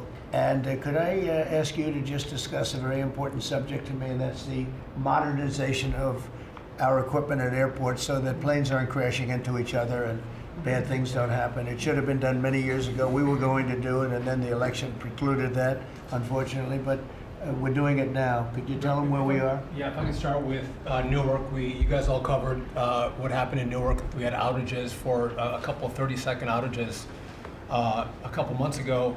We have, in 2 months, Mr. President, it's historic speed, laid new fiber lines for communication and tested those in the next month. So those new lines for the Philly Tracon that controls the Newark airspace, they're up and running, lightning fast speed. June was the most on-time June ever in the history of Newark for air travel. So that's going incredibly well. By the way, we shouldn't have dealt with this because Joe Biden and Pete Buttigieg had moved the center from New York to Philadelphia. They didn't test the lines. They didn't do the work, which is what brought us all these problems. But in the big beautiful bill, we got $12.5 billion. This is a historic investment in air traffic control. And so what the money is going to allow us to do is move from copper to fiber all over the country. So new copper lines. We think we can do that in 1.5 years to 2 years. We have radar that dates back to the 1950s, some of it from the 60s and 70s. We get brand new radar across the country as well. We have some infrastructure money to build TRACONs and centers, the en route centers that control the traffic across the country.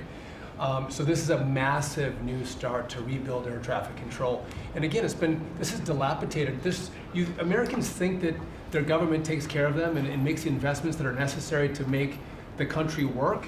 And for 30, 40 years, the investments weren't made. And so under your leadership and direction, we are making those investments. And per your direction, right now we are interviewing what we could call a general contractor or an integrator. One company to manage. It's a massive project. The FAA is not qualified to manage this kind of a project. So we are now going through the process of finding who that one company will be to manage the whole project. We'll interview those companies together and make that selection. So we'll write one big beautiful check to one beautiful company that'll be responsible for this this whole build. But if I can just make one last point, this is not enough money. We're going to need more.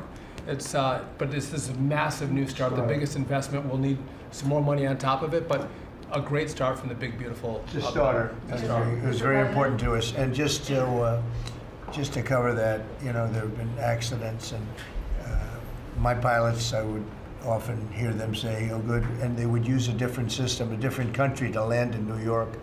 They'd use the radar and other things from a different country. I said, "What's that?" He said, "Oh, our system is so bad."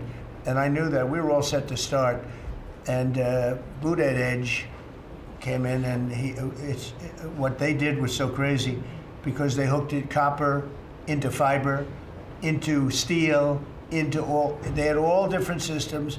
They had hundreds and hundreds of contractors, different contractors for different airports. They spent billions of dollars, and they made the system worse, because you can't hook copper into fiber. It doesn't work that way. You just can't do it.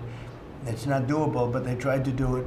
Didn't work out too well. And in the end, it was just a complete disaster. We want to have one great company. Now, Raytheon's going to bid, IBM's going to bid. We have 5 or 6 bidders that really are good and do this stuff. And we want one, because I know about overruns. I look at the railroad out in California, headed up by one of the worst governors in our country, who I used to get along with, actually, but he's just, when you lose 25,000 houses, and you would have had your cities burned down. If we didn't step in, Los Angeles would have been burned to the ground. But you look at that, and I said, I really know how to build, and you got to have one guy, one contractor, one great one, whether it's IBM or Raytheon is good, but you have 4 or 5 that are really, really great, and they're all bidding against each other. But you don't want to have one doing the wire, and one doing the digging, and one doing the demolition, and then they're all saying, they all blame each other because they're saying they were late, and therefore you have to pay me millions of dollars more money. I know the system so well. And we're going to have a great company do the whole thing. We're going to get a fantastic price. Maybe we'll get them, they're very big and very strong, and maybe we'll get them to make a contribution toward getting it done at the right price. But we're going to have a great system. When we finish, we will have the best system on earth, done by one of the 2 or 3 best companies. There are only a few companies can do this. This is not. But if you would have seen what this other group did, they were going crazy. They had, I heard 3,000 contractors, and then when it all came together, guess what? It didn't work. It's a disaster. So we're going to have in a pretty short period of time, so it'll take us about 2 years to build it, and we'll have a contract given out probably over the next couple of months. We have some great bidders, some great companies that want to do the job. You're going to have great air traffic control. Yes, can I just make one last point on this? So the last administration signed a contract with an American company to fix the copper to fiber, and that contract was a 15-year contract. The system is failing today, but that's how idiotic and incompetent the last administration was. And under your leadership, we're saying, listen, we don't have time. We don't have 15 years. We don't have 5 years. We have to do it right now. And so the president always talks about on time and on budget. We have embraced that. We are going to be on time and on budget. And by the way, you mentioned a train out in California. Stay tuned for probably give us 5 days, and you'll have an answer on what's going to happen with the $4 billion that we potentially have invested on a train that's going to go nowhere. It's going to be $120 billion that'll never connect San Francisco to LA. Again, the last administration wasted so much money on projects that never work. If you're going to have high-speed rail, you're going to invest billions, we should actually have high-speed rail in America, not boondoggles that fund political friends and allies and family They have from members. San Francisco, inside of San Francisco to inside of Los Angeles. Should have never been built because airplanes do it better. And you could drive it. You could drive it. No problem with driving it. The roads aren't even crowded. So they were going to do this. Somebody's idea. Somebody got paid off a lot of money, and they started it. It was going to cost a very small amount of money, and it ended up costing literally hundreds of times what the original. And now what they did is they said, well, going into the city is too big a deal, so we'll leave it 25 miles short of the city. So now they're leaving it. They're not going to finish it, really. It's not the same project. So now they're leaving it outside of San Francisco and outside, short of each. They just want to get it done, and it's, I've never seen cost overruns. You know, if you have a cost overrun of 10%, you should be ashamed of yourself. 20%, you should not do any more jobs. This is a cost overrun of 2,000%, something like that. It's unlimited, and it's not finished. And maybe it will never get finished. And I told Sean to look at it from every standpoint, but we don't want to, you know, we have federal money going into that, and it's like throwing it out the window. So whatever you can do to stop it. $15 billion and not one track has been laid. $15 billion and we're 16 years into the project, not one track. Mr. President, on New York, you're the most prominent Republican in the country from the city. What do you want to... Anywhere else? Well, I don't want to be a wise guy. Perhaps I can. Maybe Marco. But how do you want Republican voters in the city to vote in the upcoming mayoral election? Should they vote for Eric Adams? Should they vote for Sliwa? Should they pick someone else? Look, number one, you have a communist running, and you shouldn't vote for him. He's a disaster. He's leading. He's got the Democrat nomination because that shows you where the Democrats have gone. He actually wants to take over the grocery stores of John Catsimatidis, who's a great guy, a rich guy, grocer, does a good job, wants to take over. He actually called me the other day. He's concerned his stores are going to be taken from him, and they won't be run like John runs them. Believe me, he runs a good operation. But he actually said he wants to run his own grocery stores. No, this is a man who's not very capable, in my opinion, other than he's got a good line of bullshit, and he's convinced them to go with him. Now, as you know, Cuomo, who does have capability, is running, but he got knocked out, and now they're running as, you have Eric Adams, the current mayor, you have Cuomo, and you have Curtis Sliwa. And Curtis runs every 4 years. He seems to be a fixture on the running scale. But you know, it's I'm not getting involved. But I can tell you this: I used to say we will not ever be a socialist country, right? Well, I'll say it again: we're not going to have. If a communist gets elected to run New York, it can never be the same. But we have tremendous power at the White House to run places when we have to. We could run D.C. I mean, we're looking at D.C. We don't want crime in D.C. We want the city to run well. Susie Wiles is working very closely with the mayor, and they're doing all right. I mean, in the sense that we would run it so good, it would be run so proper. We'd get the best person to run it. The crime would be down to a minimal, would be much less. And, you know, we're thinking about doing it. To be honest with you, we want a capital that's run flawlessly, and it wouldn't be hard for us to do it. And we've had a good relationship with the mayor, and we're testing it to see if it works. But New York City will run properly. We're going to bring New York back. I love New York. You know, I loved New York for a long time. Then we had a bunch of crooked people in there. You have an attorney general who's a total stone cold crook. New York State, Letitia James, a total crook. All they do is want to go after political opponents. They do what's ever expeditious for them. She's the one that took out Cuomo because she wanted to run for governor, and then she ended up getting 1% of the vote. She polled at 1%. She dropped out, went back to attorney general. You have a lot of crooked things going on in New York. We're going to straighten out New York. Maybe we're going to have to straighten it out from Washington. But when I see a communist who has actually gotten a Democrat, pretty much gotten the Democrat nomination, they also went to that new form of voting, which is a beauty. You go in there in third place, you come out in first. That's that form of voting that they have gone to. You know what I'm talking about. It's not too good. We're going to do something for New York. I can't tell you what yet, but we're going to make New York great again also. We're going to make it great again with the country. What we've done in this country in the last 6 months, nobody has ever seen it. And I told the story, the King of Saudi Arabia, I was over there. They gave us $5.1 trillion between Saudi Arabia and UAE, Qatar. 3 stops, $5.1 trillion coming into our country as an investment, biggest investment ever made. And it's all going to good stuff. I mean, all real big, good stuff. Energy projects, big, big things. But they all 3 told me essentially the same thing. We thought your country was dead. And now you've got the hottest country in the world. We're right now riding the hottest country. We all, and you can all be proud of it. We're in the hottest country. This is the hottest country in the world. There's nobody close. Made hotter by some great pilots and great machines that nobody else has. Those great, big, beautiful machines, they rode those machines right into the toughest territory, and nobody knew what the hell happened. And then they hit their targets perfectly, and it was complete and total obliteration. And that's why that war ended, Steve. They told me that's why the war ended. The war ended when they saw that, it was over.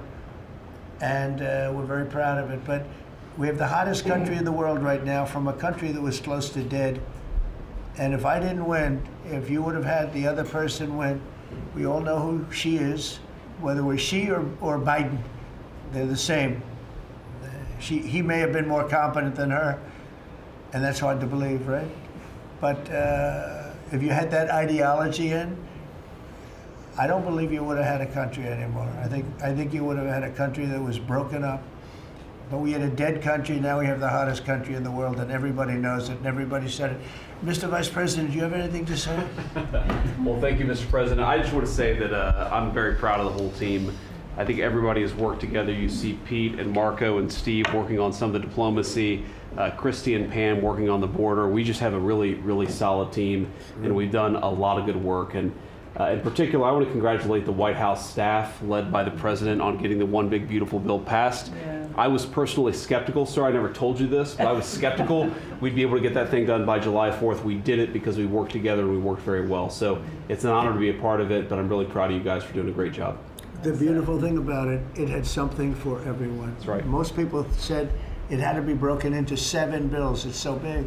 The problem was that some of those 7 have nothing for anyone, but they had to be done for the country. You know, sometimes you have to do things for the country that aren't necessarily popular. We had a couple of them, and that wouldn't have worked. So the One Big Beautiful Bill, many people said it could never be approved.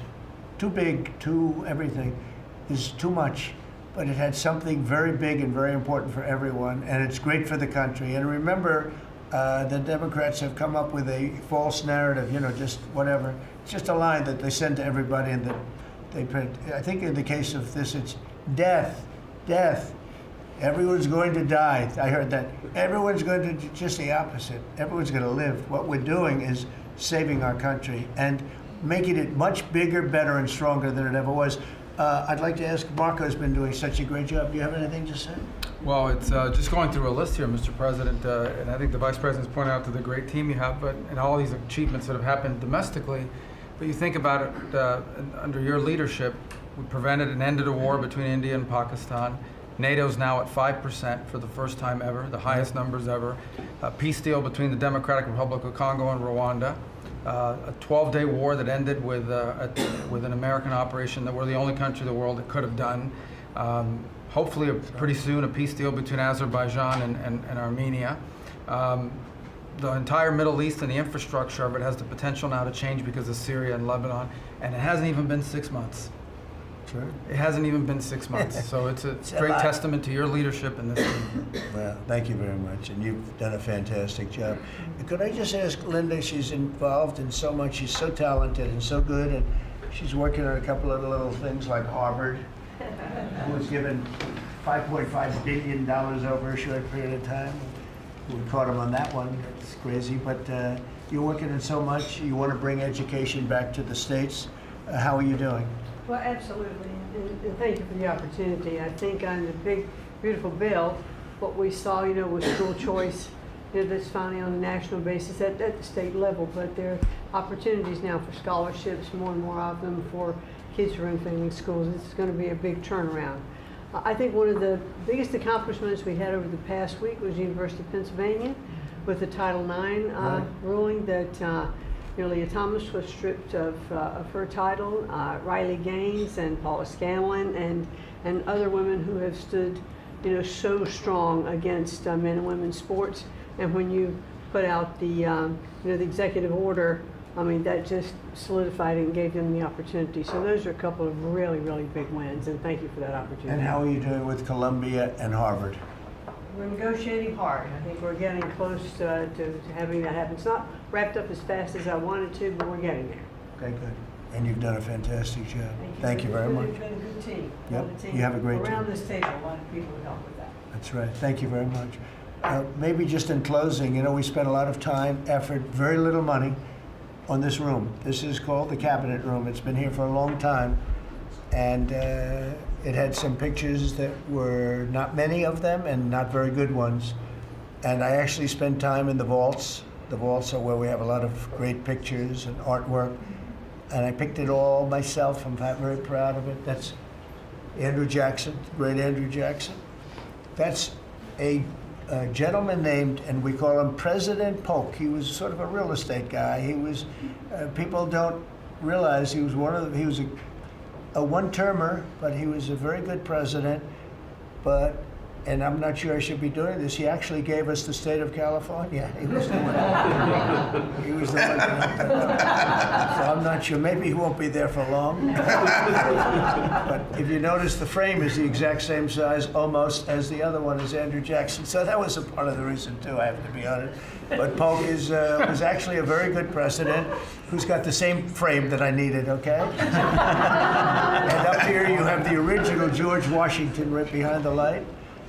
And then you have Dwight Eisenhower, who was a very underrated president. He built the interstate system, and he was the toughest president, I guess, until we came along. But I don't mind giving up that crown, because I don't want to be too tough on it, but we want to be humane. But he was the toughest president on immigration.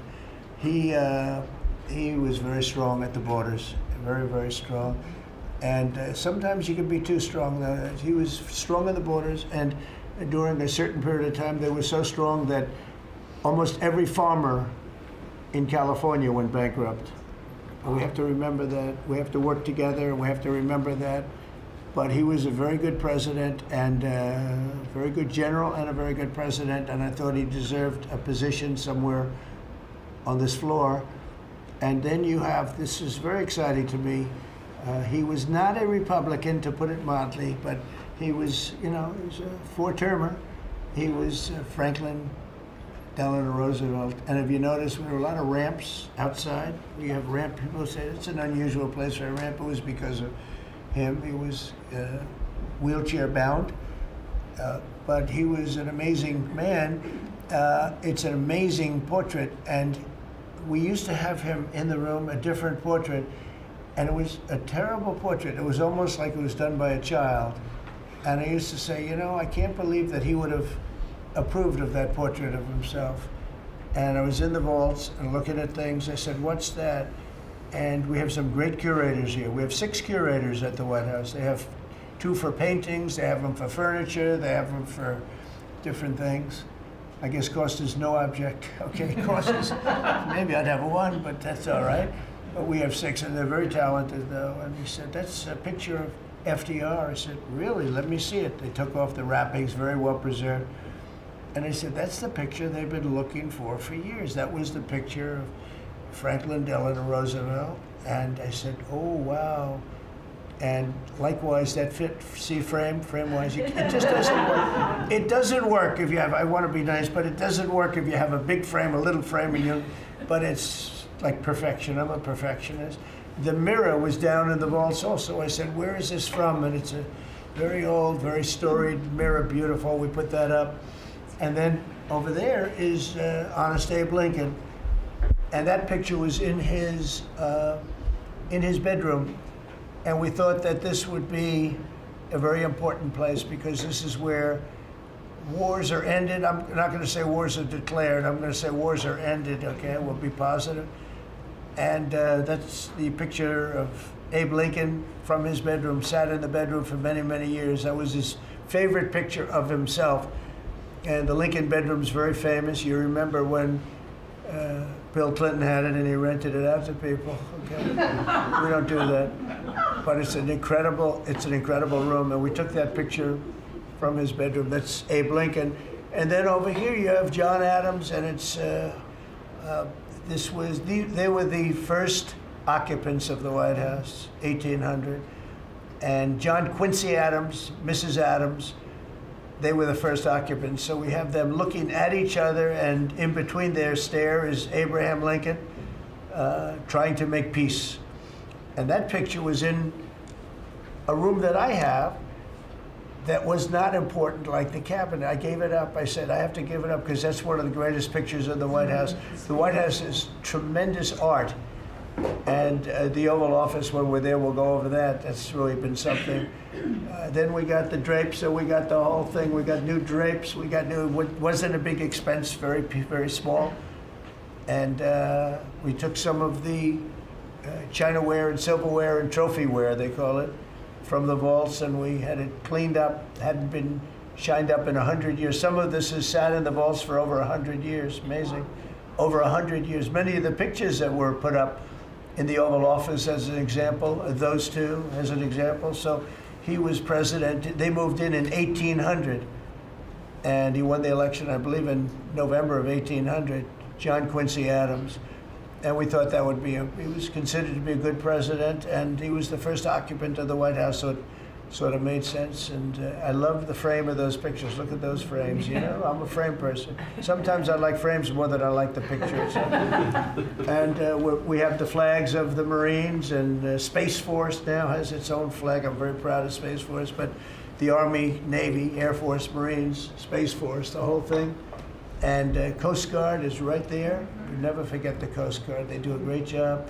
So we have the flags throughout the office. And it's really become quite a beautiful place. I don't want to tell this, Marco pointed it out. I was going to leave the clock. So as president, you have the power.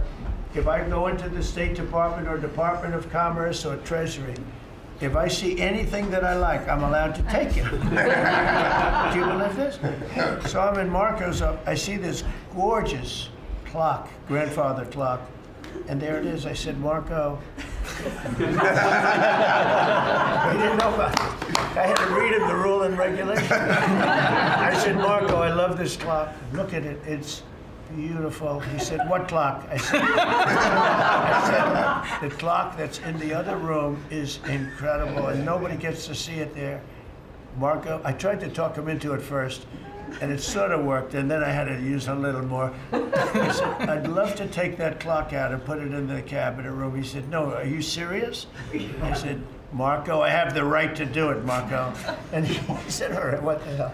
So that's his contribution to the cabinet room. But it's, by the way, it's an incredible clock. And, you know, it's an important room. So you may see it again. Maybe we'll move it back sometime.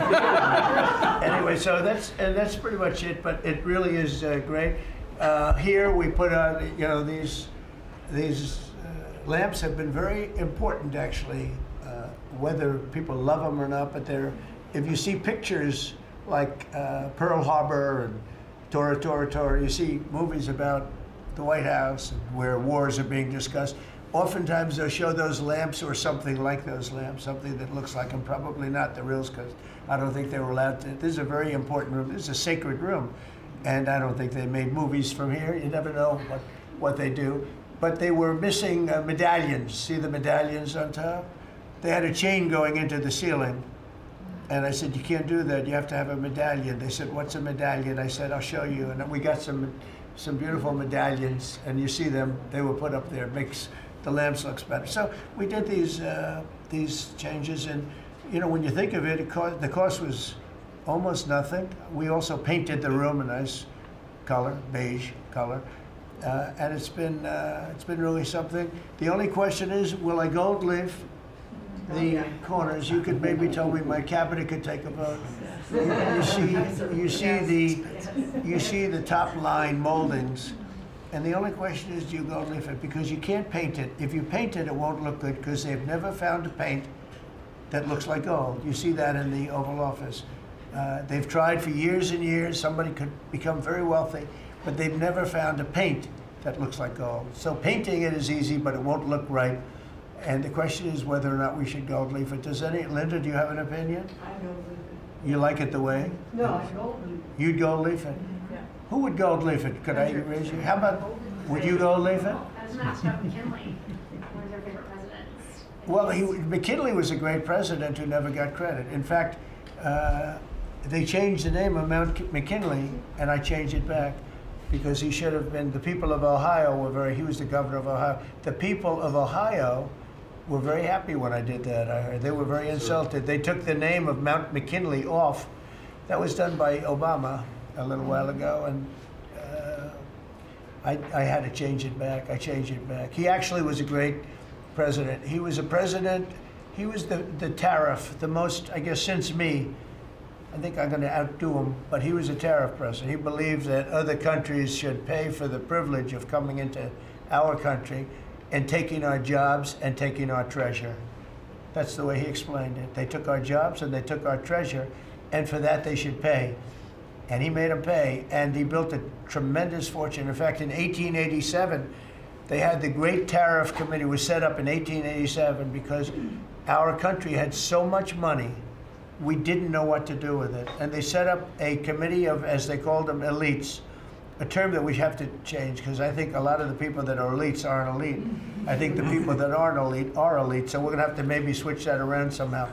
But they had a committee that was set up to spend the money because it was such a large amount of money at that time. It was nobody had seen anything like it, and it all came in from tariffs, and people didn't pay tax. There was no income tax system. I told you that came back in 1913.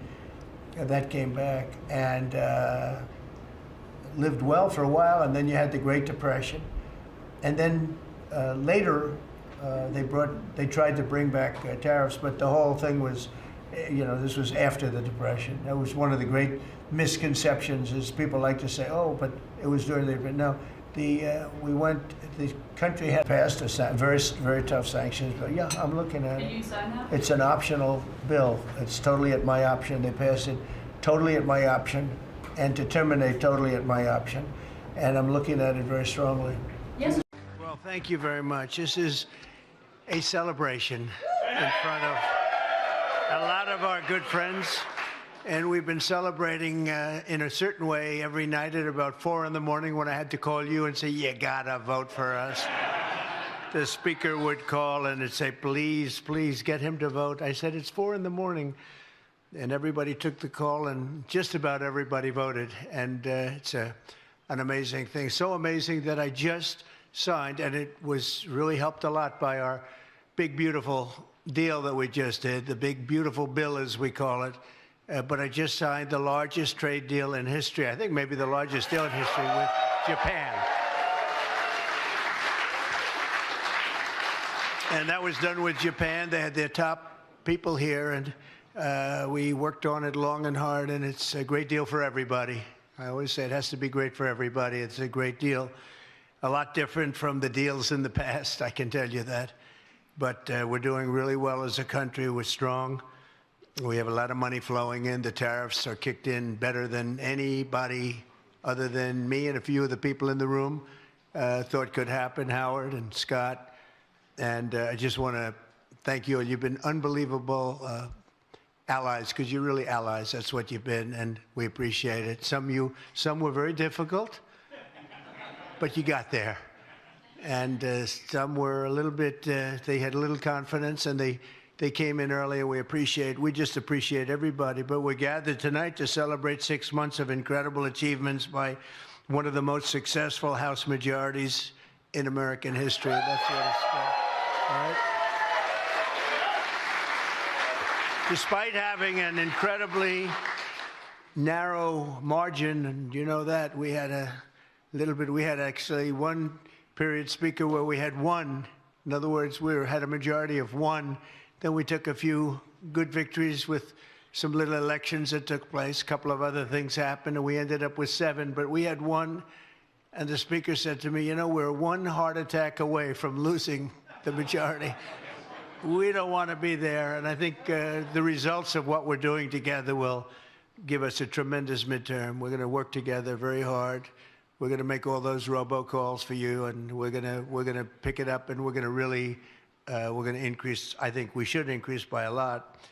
But despite this incredibly narrow margin that you've already fulfilled, think of this: more promises than any Congress in generations. There's been no Congress, and we've had some even where we were up quite a bit, but there's been no Congress like this Congress in terms of achievement that people can even think of. Now, we have to take world wars out. We can take a couple of things out, but basically there's never been anything like this. And we did this with very small majorities. And I want to thank John Thune also, because the Senate has been, and all of the people in the Senate, because they've been terrific also, working with Mike and everybody. But I especially tonight want to thank Speaker Johnson for doing a job that I think you could have done. I think he'll go down, and I think he's got a long way to go. He's going to go down as one of the greatest speakers at any time in history. And and I say this, you needed a very precise personality to get these voters. If you had somebody that was just a little bit off, you were going to lose 20 votes. Then you couldn't lose any. So I just want to thank you. Everybody believes that too, Mike. Thank you very much. Great job. And Kelly is here. Hi, Kelly. Hi, Kelly. Also, a man of great courage, Steve Scalise. He's our majority leader. No, I've told the story so many times, but he was very brave. I saw him in the worst of times. I was there at his hospital late at night with his incredible wife, and we thought Steve was not with us. He was going to be a goner, and he was tough. And I actually think you look better now than you did then. If you want to, you look better now than you did before this horrible thing happened. So whatever the hell you're doing, you're going to have to let us know, all right? But he's great. And another guy who I've really gotten to like, and usually this doesn't happen because I used to have little arguments. I said, boy, he's a tough guy. He's a nasty, tough guy. And then I realized how talented he was, how good he was. And we got to be, I think, really good friends. Tom Emmer, he's incredible, actually. But his wife, oh, there she is. But she liked me, and she said, you don't understand my husband. He's really, and she turned out to be right. His greatest asset. Thank you both for being. That's so nice. Thank you. This is incredible. And every other member of Congress that's with us, we have almost pretty much a full contingent. Some of you have your spouses, and we appreciate, and that's why we appreciate what you've had to go through. These were late nights.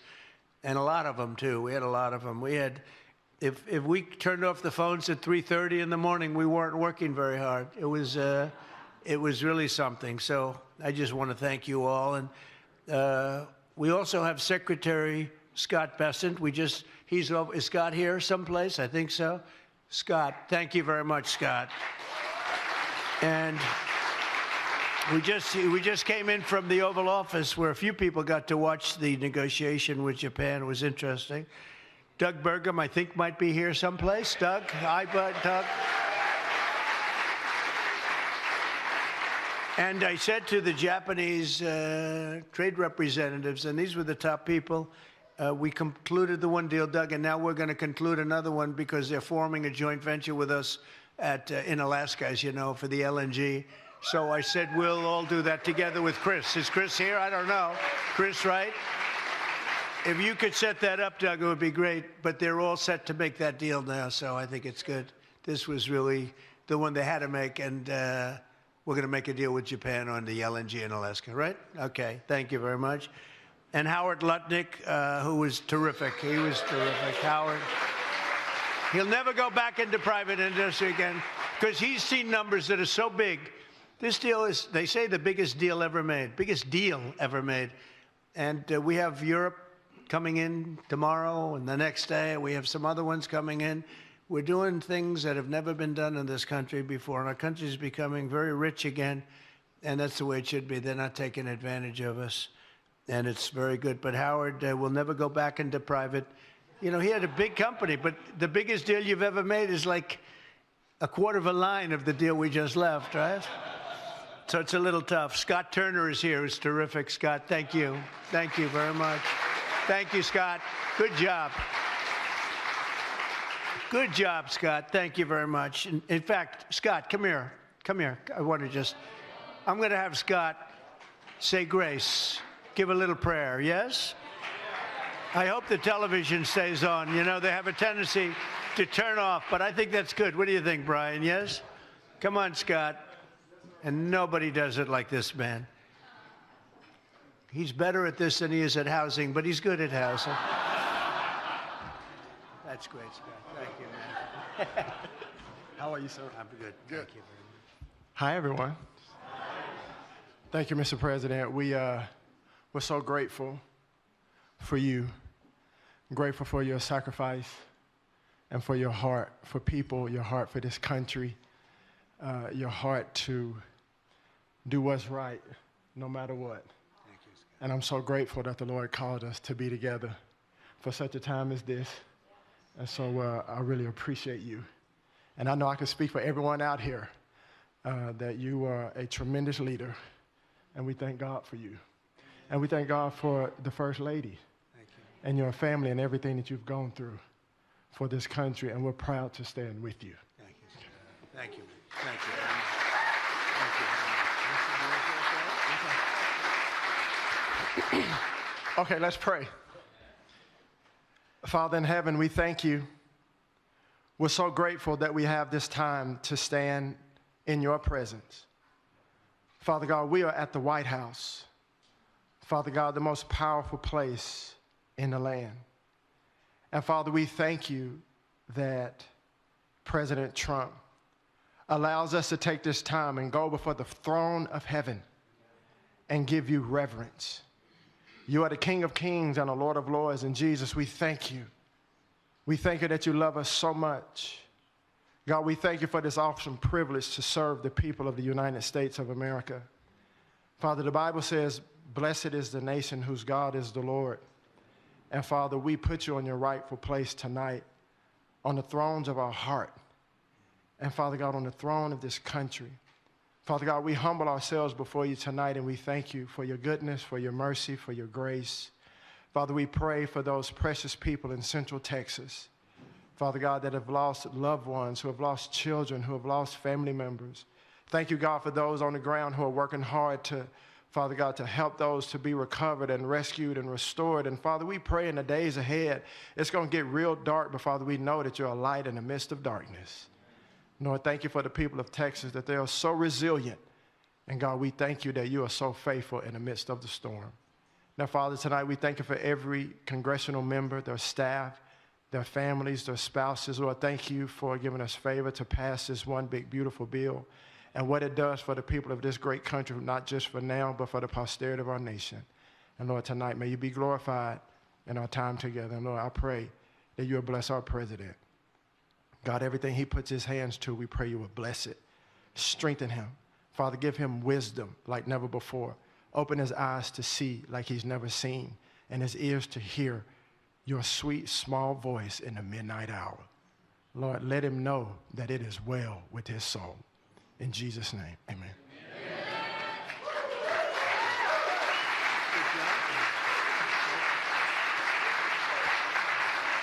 That's beautiful. Thank you, Scott. That's beautiful. Thank you very much. So nice. So we also want to thank Linda McMahon, who's right now, where are you, Linda? She's out negotiating with a lot of different people. What a great cabinet member in person, and she's working on bringing education back to the states where it belongs. and lots of other things like how come Harvard got $5 billion in the last year and a half or 2 years. $5 billion they got. Linda said, you know, you're not going to be happy. What? Harvard's getting billions and billions of dollars, and they're not spending it nicely, and they're very discriminatory and lots of other things. And she's got a tough judge. She's got a judge that would typically not be with us, but I don't want to say that because you never know what happens. But we'll win that case ultimately. We're going to win it. No decision made yet, but she's in the middle of a lot of things. But Linda, you have been unbelievable. Thank you very much. Great job you've done. And I said hello to Chris Wright. Chris is the most talented person. Doug actually said that I offered Doug Department of Energy knowledge. He said, I have somebody better. He's never said that in his whole life about anybody, Mary. He's never said that about anybody, but he said Chris Wright is so incredible, and he has turned. He's the #1 guy in the oil industry, and he left for, I won't even tell you the money he was making. It was crazy money, but he knew that, and he wanted this, and he and Doug have done an incredible job, and thank you, Chris, very much.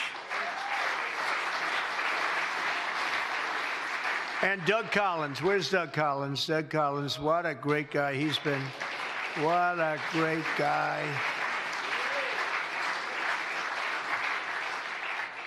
At the VA right now, you have a 92% approval rating. That's not bad. Let's see if you can get it up a little bit. Who are the 8%, right?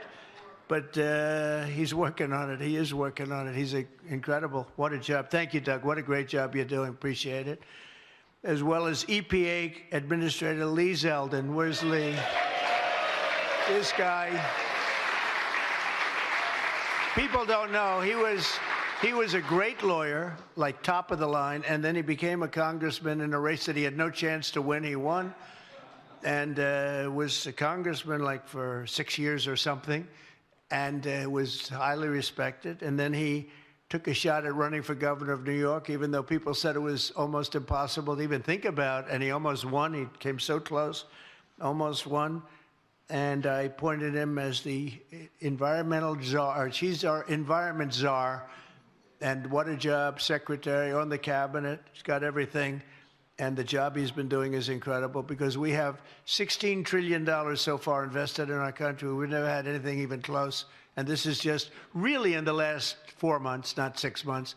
That's when we started accepting things and getting things going and getting them rock and rolling. And Lee is getting the permits for people so fast. You know, the biggest problem they had is we can't build if you're not going to give us the permits, or if it's going to take 9 years to get a permit and then get rejected. You know, they'd wait 9, 10, 12 years to do environmental impact statements, and at the end of 12 years, they'd get a rejection, 3-2. You know, they gave their lives to it. We don't do that anymore. He does it within weeks, and we really appreciate Lee. He's got an incredible staff, and we appreciate the job he's done. He's an unbelievable guy. OMB Director Russ Vought. Nobody knows the finances of this country and the waste, fraud, and abuse better than Russell. So, Russell, I want to thank you for doing such a great job. You're really in there fighting and really was a big help during this whole situation that we had, Tom, right, with Russ, when we had to know the numbers. There's nobody that knows him better. He lives with him. Director of National Intelligence. Oh, where's Tulsi? She's like hotter than everybody. She's the hottest one in the room right now because she found out with certainty. I think we knew it before, in all fairness, Tulsi, but now you have certainty. She has all the documents. She has everything that you need. And she found out that Barack Hussein Obama led a group of people and they cheated in the elections, and they cheated without question. It's not even would you say there's even a little question there, Tulsi? She says no. And you found things that nobody thought we'd ever find. And I'm very happy and very honored to have you with us. She's right now, by far, Speaker, she's hotter than you right now, Speaker. She's the hottest person in the room right now, Speaker. So, Tulsi, great job. And I know you have a lot more coming. She told me you've seen nothing yet. So I heard those rumors about you, but now I know they're true. So we're very proud of you, Tulsi. They cheated so badly, and ultimately it led to a loss in 2020, and it shouldn't have been a loss. It was a big victory. We won by a lot. We had to do it again, But if I thought we lost, I would never have run again. And this is a far more consequential election than it would have been if we did. That's the only thing I can say in favor of it. But we can't ever let that happen again to our country. Look at what happened in terms of inflation, in terms of so many things. But most importantly, maybe in terms of allowing millions and millions of people into our country that we shouldn't have. We shouldn't have these people in our country. And the levels of violence and things that we're seeing are so bad, and we're getting them out. And Tom Holman and Christie have done an incredible job. And but we're getting them out. But this should have never happened. It was like just a terrible, unforced error. The only thing that I can't figure out, I always like to figure the other side. Why would they do this? Why would they allow people to come into our country from all over the world, not just South America, but from Venezuela, but from all over the world they came, and they came by hundreds of thousands, in some cases hundreds of thousands a day. When you look at some of these, they break down gates. We built hundreds of miles of wall. They didn't break down the wall, but anything that wasn't a wall, they were able to break it down. And they came in, though, by the millions, and we're going to be paying a price for this, so we are paying a price. It's all-consuming, and we have to get 11,888 murderers, many of them murdered more than one person. And they're in here, and some are already gone. We've gotten them out. Some we can't get out. We want to put them in jails because we're afraid they'll come back. They're so violent.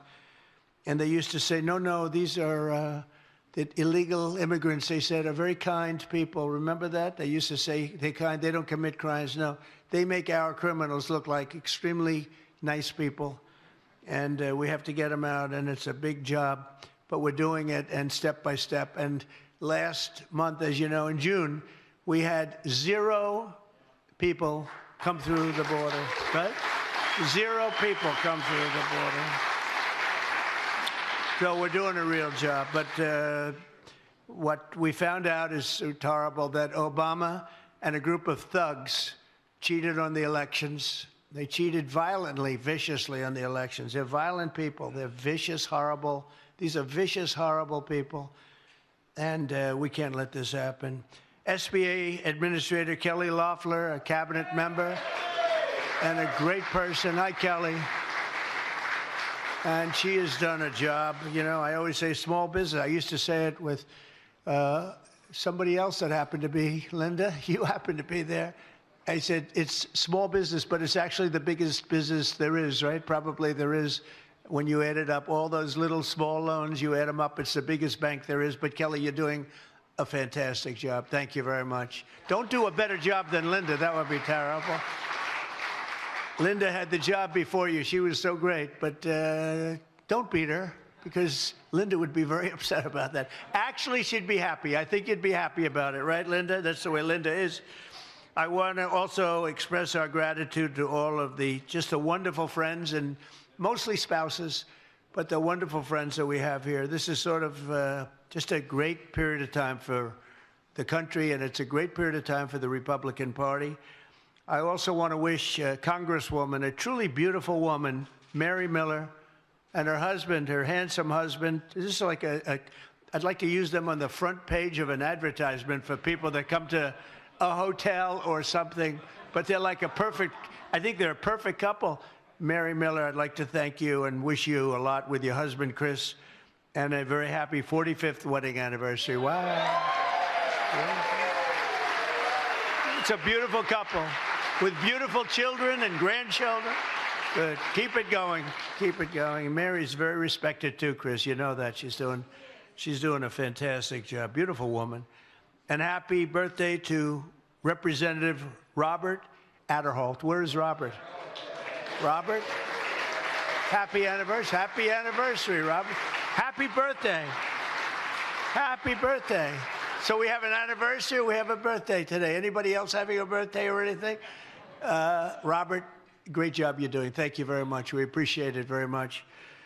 Time and time again, the House Republican majority has defied the odds to deliver win after win for the American people. They were giving us very small odds of doing this bill. In fact, we were originally breaking it up into 7, and then 6, and then about 3 and 2.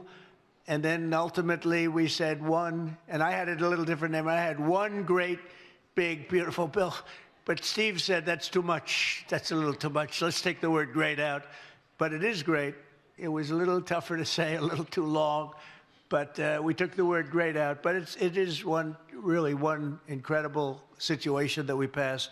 And people said that we'll do a number of bills and it'll be much easier. Typically, that's the way, except the problem was you had some where for the good of the country you had to do certain things, but it wouldn't necessarily mean you were going to get the votes. But you needed it for the good of the country. But the big, beautiful bill, the beauty is that it had something in it and a lot for everyone, including the people in this room that had a vote. So I think it was an incredible decision that we made pretty early on, right? We had a lot of people that were skeptical, Mike, about doing the one. They said it's just not possible to get it passed. And I think it actually turned out to be the biggest advantage because everybody had something in it. No matter who you were, you could go back and say, look what we got. Oh, well, that's okay. So it really worked out well. You passed the Lake and Riley Act. You passed the Halt Fentanyl Act. That's big stuff. You know, we are tariffing countries that are sending us fentanyl and working with fentanyl. And sadly, we're taking in billions and billions of dollars, but we don't want to take in billions for that. We want them to stop, and they will. With the help of our great First Lady, you passed the Take It Down Act. That's a big thing, and it was a bipartisan. That was very bipartisan. I think I'll ask her to get involved in more action. It was like a real bipartisan, not where you had two. But you had a lot of Democrats vote for that one. That's a beautiful thing, the horrible things that take place on the internet, and they destroy children, and children do bad things to themselves, including, you know what, the word is suicide. And it really broke her heart to see it so often, so much. And Take It Down, we take it off the internet. They do things that are so bad. And it was a great thing that you did, bipartisan. On July 3rd, you passed the One Big Beautiful Bill, and that's going to go down, I think, as one of the most monumental achievements ever in congressional history. In one historic package, we delivered the largest tax cut in American history, the largest spending cut in American history, and the largest border security investment in American history. And we got no tax on tips. Think of it, no tax on Social Security. We have no tax on overtime. It's just been, there's never been anything like it. And when you explain it, you know, because the Democrats are out there saying death. That's all they're given you know, the word manufactured. They manufactured. The word they use is death. That's the only thing they're good at. That's the only thing. So they have death. And when we get out and sell, it's the opposite. It gives us life. It gives the country life. It gives, you could look at Medicaid, Medicare, Social Security. It gives it life. It means it's going to be here. They're going to be here. They wouldn't be here. I don't think we'd have a country. You want to know the truth? If we didn't win this election, I don't think we'd even have a country. But we've achieved more in 6 months than the most administrations have achieved during their 4 years or even 8 years. We've achieved more in 6 months than most administrations have achieved, whether it's 4 years or 8 years, which is pretty incredible. And when I was in Saudi Arabia, we took back $5.1 trillion. We went to Qatar, we went to Saudi Arabia, and UAE. Great leaders, all three, and great. They were great. And they invested, when I say took it back, I mean took it back in terms of an investment in the country, $5.1 trillion with a T, $1 trillion. And the King of Saudi Arabia looked at me, he says, you know what? 1 year ago, America was dead. Your country was dead. He said, and now you have the hottest country anywhere in the world. That's a big statement, and that was 2 months ago. But he said, you went from a dead country, which is pretty hard to hear that, but it's true. I mean, think of it. We had a dead country. We had an embarrassment. All over the world, they were laughing at us like we were a bunch of fools. We had a dead country. Now we have the hottest country anywhere in the world. There's no country even close to being as hot. And those great representatives of Japan that a few of you, including the speaker, got to see in action, smart and sharp. And they said the same thing. They said, look, you have the hottest country in the world. So since I took office, the NASDAQ and the S&P 500, and they just did it again today, have set more than a dozen record highs. Core inflation is way down, below 2%.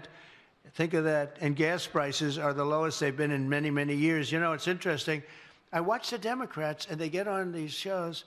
Well, prices are up. Energy is up. Gasoline is through the roof. Food and groceries are up. They lie. One guy even said eggs are up, and we reduced it by about 5 times. Think of it.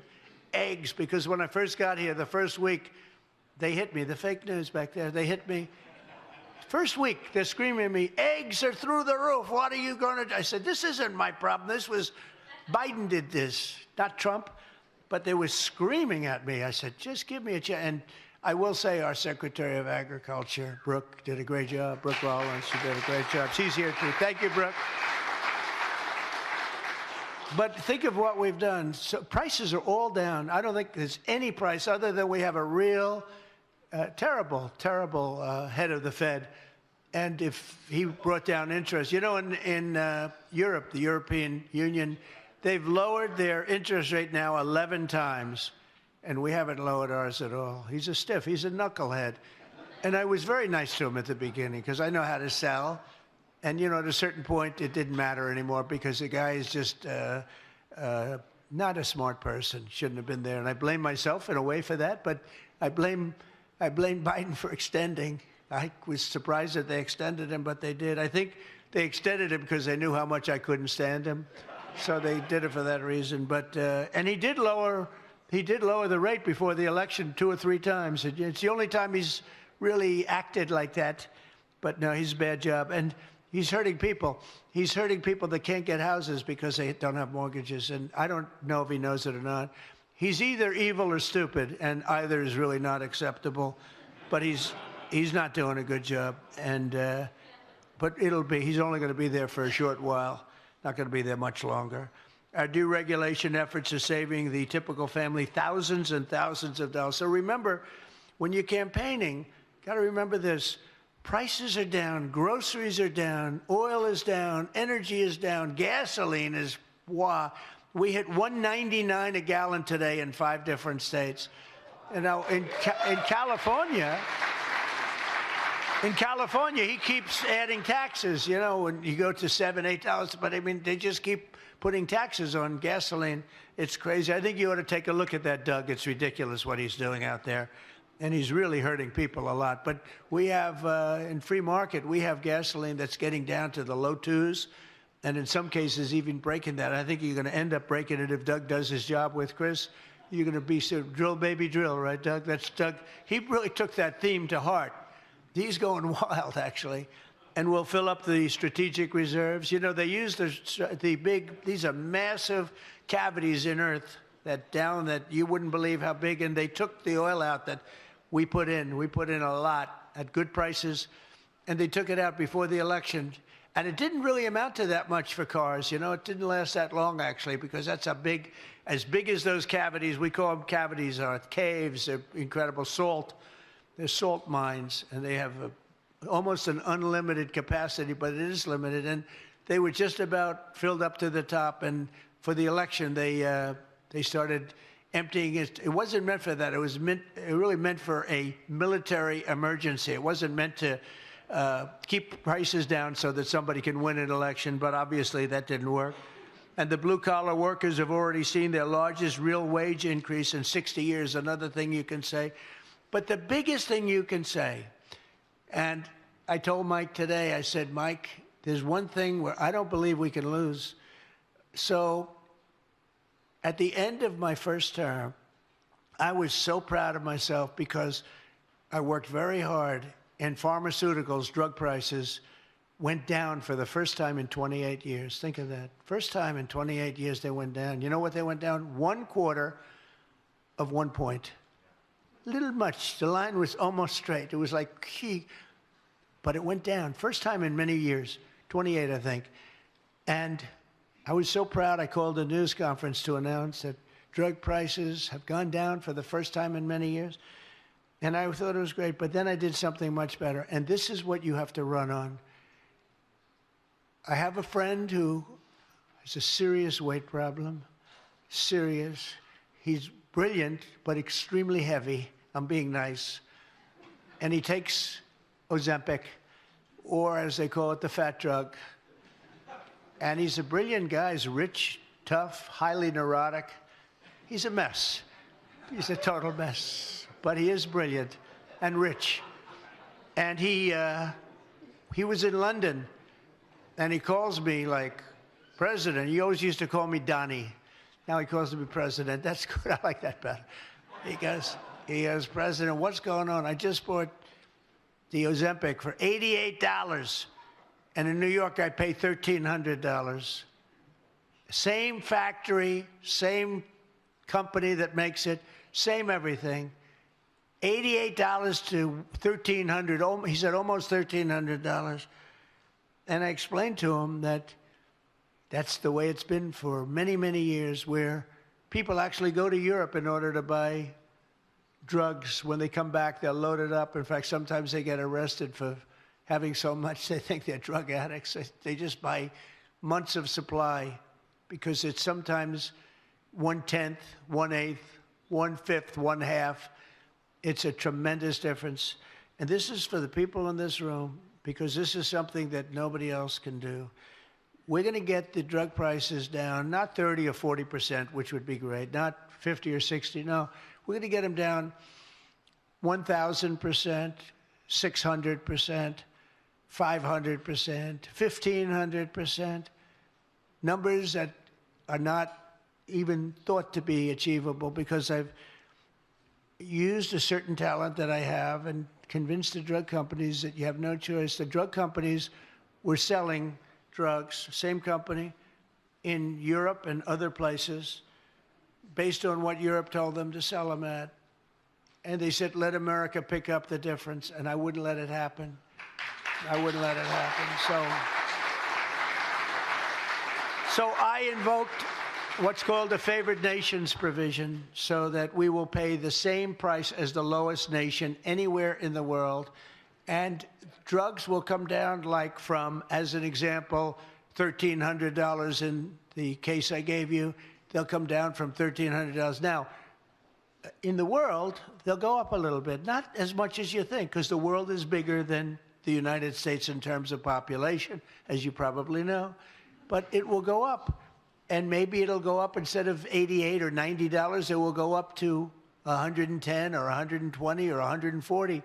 But we're going to come down to $140. So you're going to have it coming down from $1,300 to $140, $150, $160. What difference? I mean, somewhere big.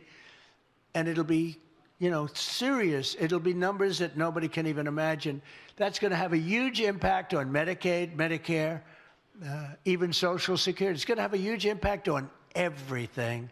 So I just want you to know that that's one of the things that you have, and they'll never be able to take it away from you. You know, when I said no tax on tips, Kamala got just killed. We won Nevada by a lot. You know, they have 99.9% of the people work in hotels, right? I said no tax on tips. And a month later, she said, and there will be no tax on tips. And they got booed out of the room because they knew that was our issue. So they'll try and pick up on this issue. They can't, because we did it, but they'll try anyway, because they do lie terribly. We will have reduced drug prices by 1,000%, by 1,100, 1,200, 1,300, 1,400, 700, 600, not 30 or 40 or 50%, but numbers the likes of which you've never even dreamed of before. And we're working very hard right now to get the other countries to lift up their prices a little bit, and to get the drug companies to put it to them. And if they don't, the drug companies will have a lot of problems, and they are mostly agreed to it. And if the countries don't, then as an example, if it's Europe, I'll say, that's okay. You're no longer allowed to sell cars in America. You're no longer allowed to have Mercedes, BMW, Volkswagen, or any of the other many cars. And they will say, oh, I love the idea of lower drug prices for America. So you have to use that. You have to use that, because it's, I mean, I can't think of anything that could be more powerful than that, okay? And there's nothing more powerful than that. And we can't forget about it. I said, one thing I said to the speaker today, I said, the one thing I'm going to bring up tonight, because we have so many of the congressmen and women in the room, But the one thing I'm going to bring up is what we did with, we call it favored nations. But so we're going to have the lowest drug prices anywhere in the world. We'll be tied for the lowest drug price, essentially, anywhere in the world. And you can win your election. I don't care where you come from. That helps everybody. There's no other point, I think, that can, what do you think, Mary? Do you agree? Okay. I agree too, Mary. You better agree, Mary, if you didn't agree. If you didn't agree. But no, it's an amazing thing. And nobody thought that was even possible. So we've negotiated historic trade deals with the United Kingdom, Indonesia, China, today Japan and the Philippines. We just did the Philippines today also.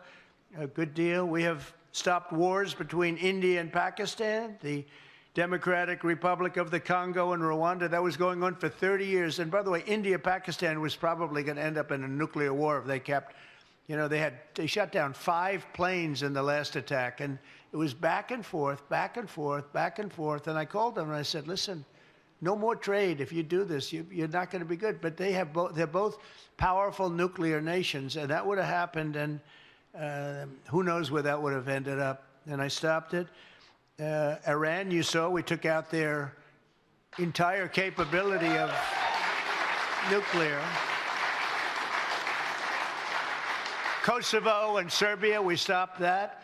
And a couple of others that we didn't stop a war, but we stopped what probably could have ended up in a war. And we do that on the House. It's compliments of America, okay? Do you think Biden would do that? I don't think so.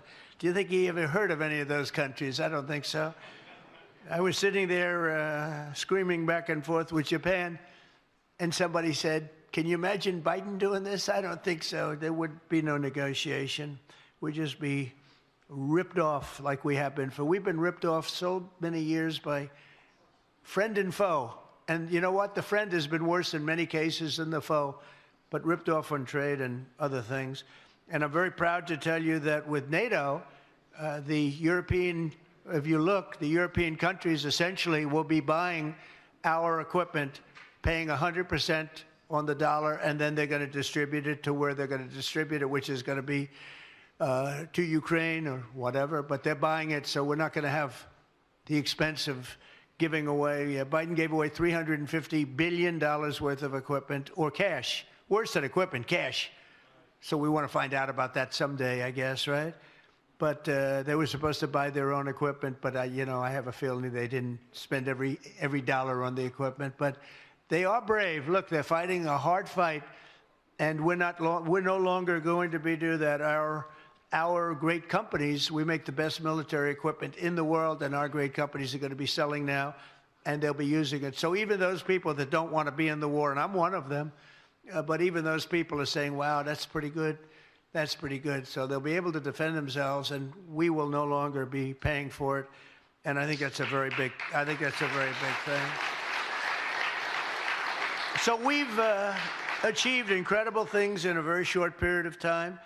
And in polling released just last week, it was announced that the approval for congressional Democrats under Hakeem Jeffries has reached the lowest ever recorded, 19%.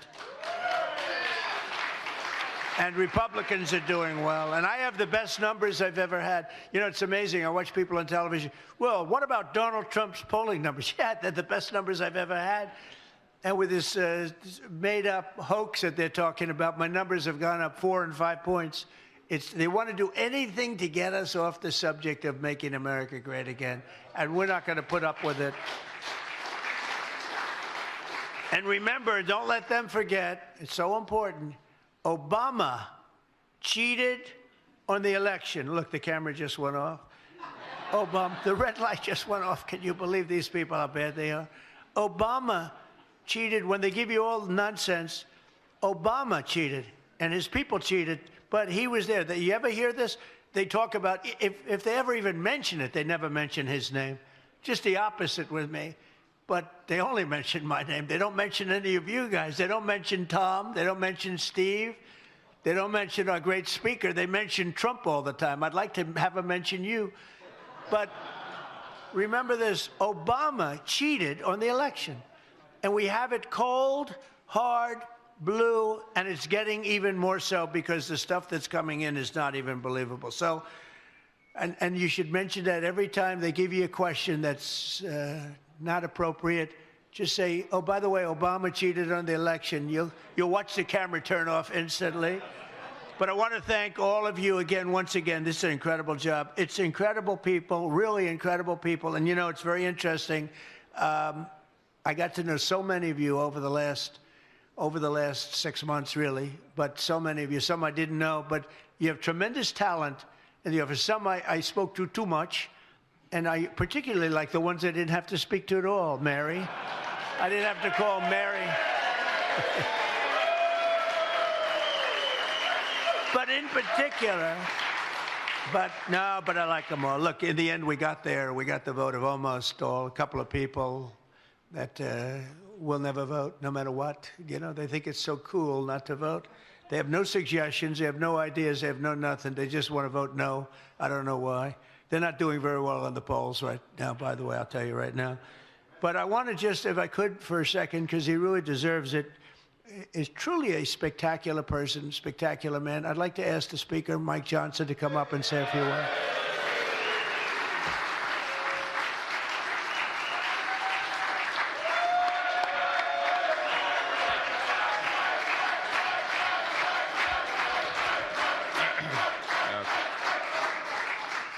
Mr. President, I'm not going to speak long. These guys hear me talk all the time, okay?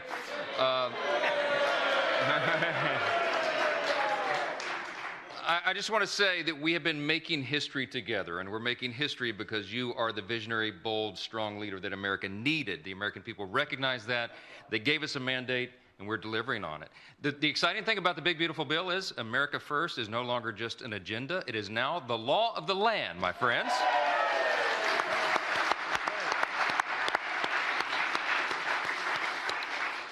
I could go by and name person by person, and I should name their spouses as well. All the members in this room, everybody deserves the credit. They underestimated us all the time, every day, because our margin is so small. But we do not accept that as our fate. We work together. This was prayer and patience and preparation and teamwork that got it done. We began this about a year and a half before that bill was delivered. The deliberate work down in the trenches. I could name the chairman of all of our committees, 11 committees of jurisdiction that worked on the Big Beautiful Bill. All the members in here who contributed their ideas, their thoughts, their expertise. They gave their heart and soul to it, Mr. President, because they wanted to deliver for you and deliver for the people, and we did it together. And I'm telling you, this is landmark stuff. There's not anything bigger I think we may ever work on, ever, in this legislative arena, because it may not even be possible, but we did it. And I'm so grateful and I'm so thankful and humbled to work with this group.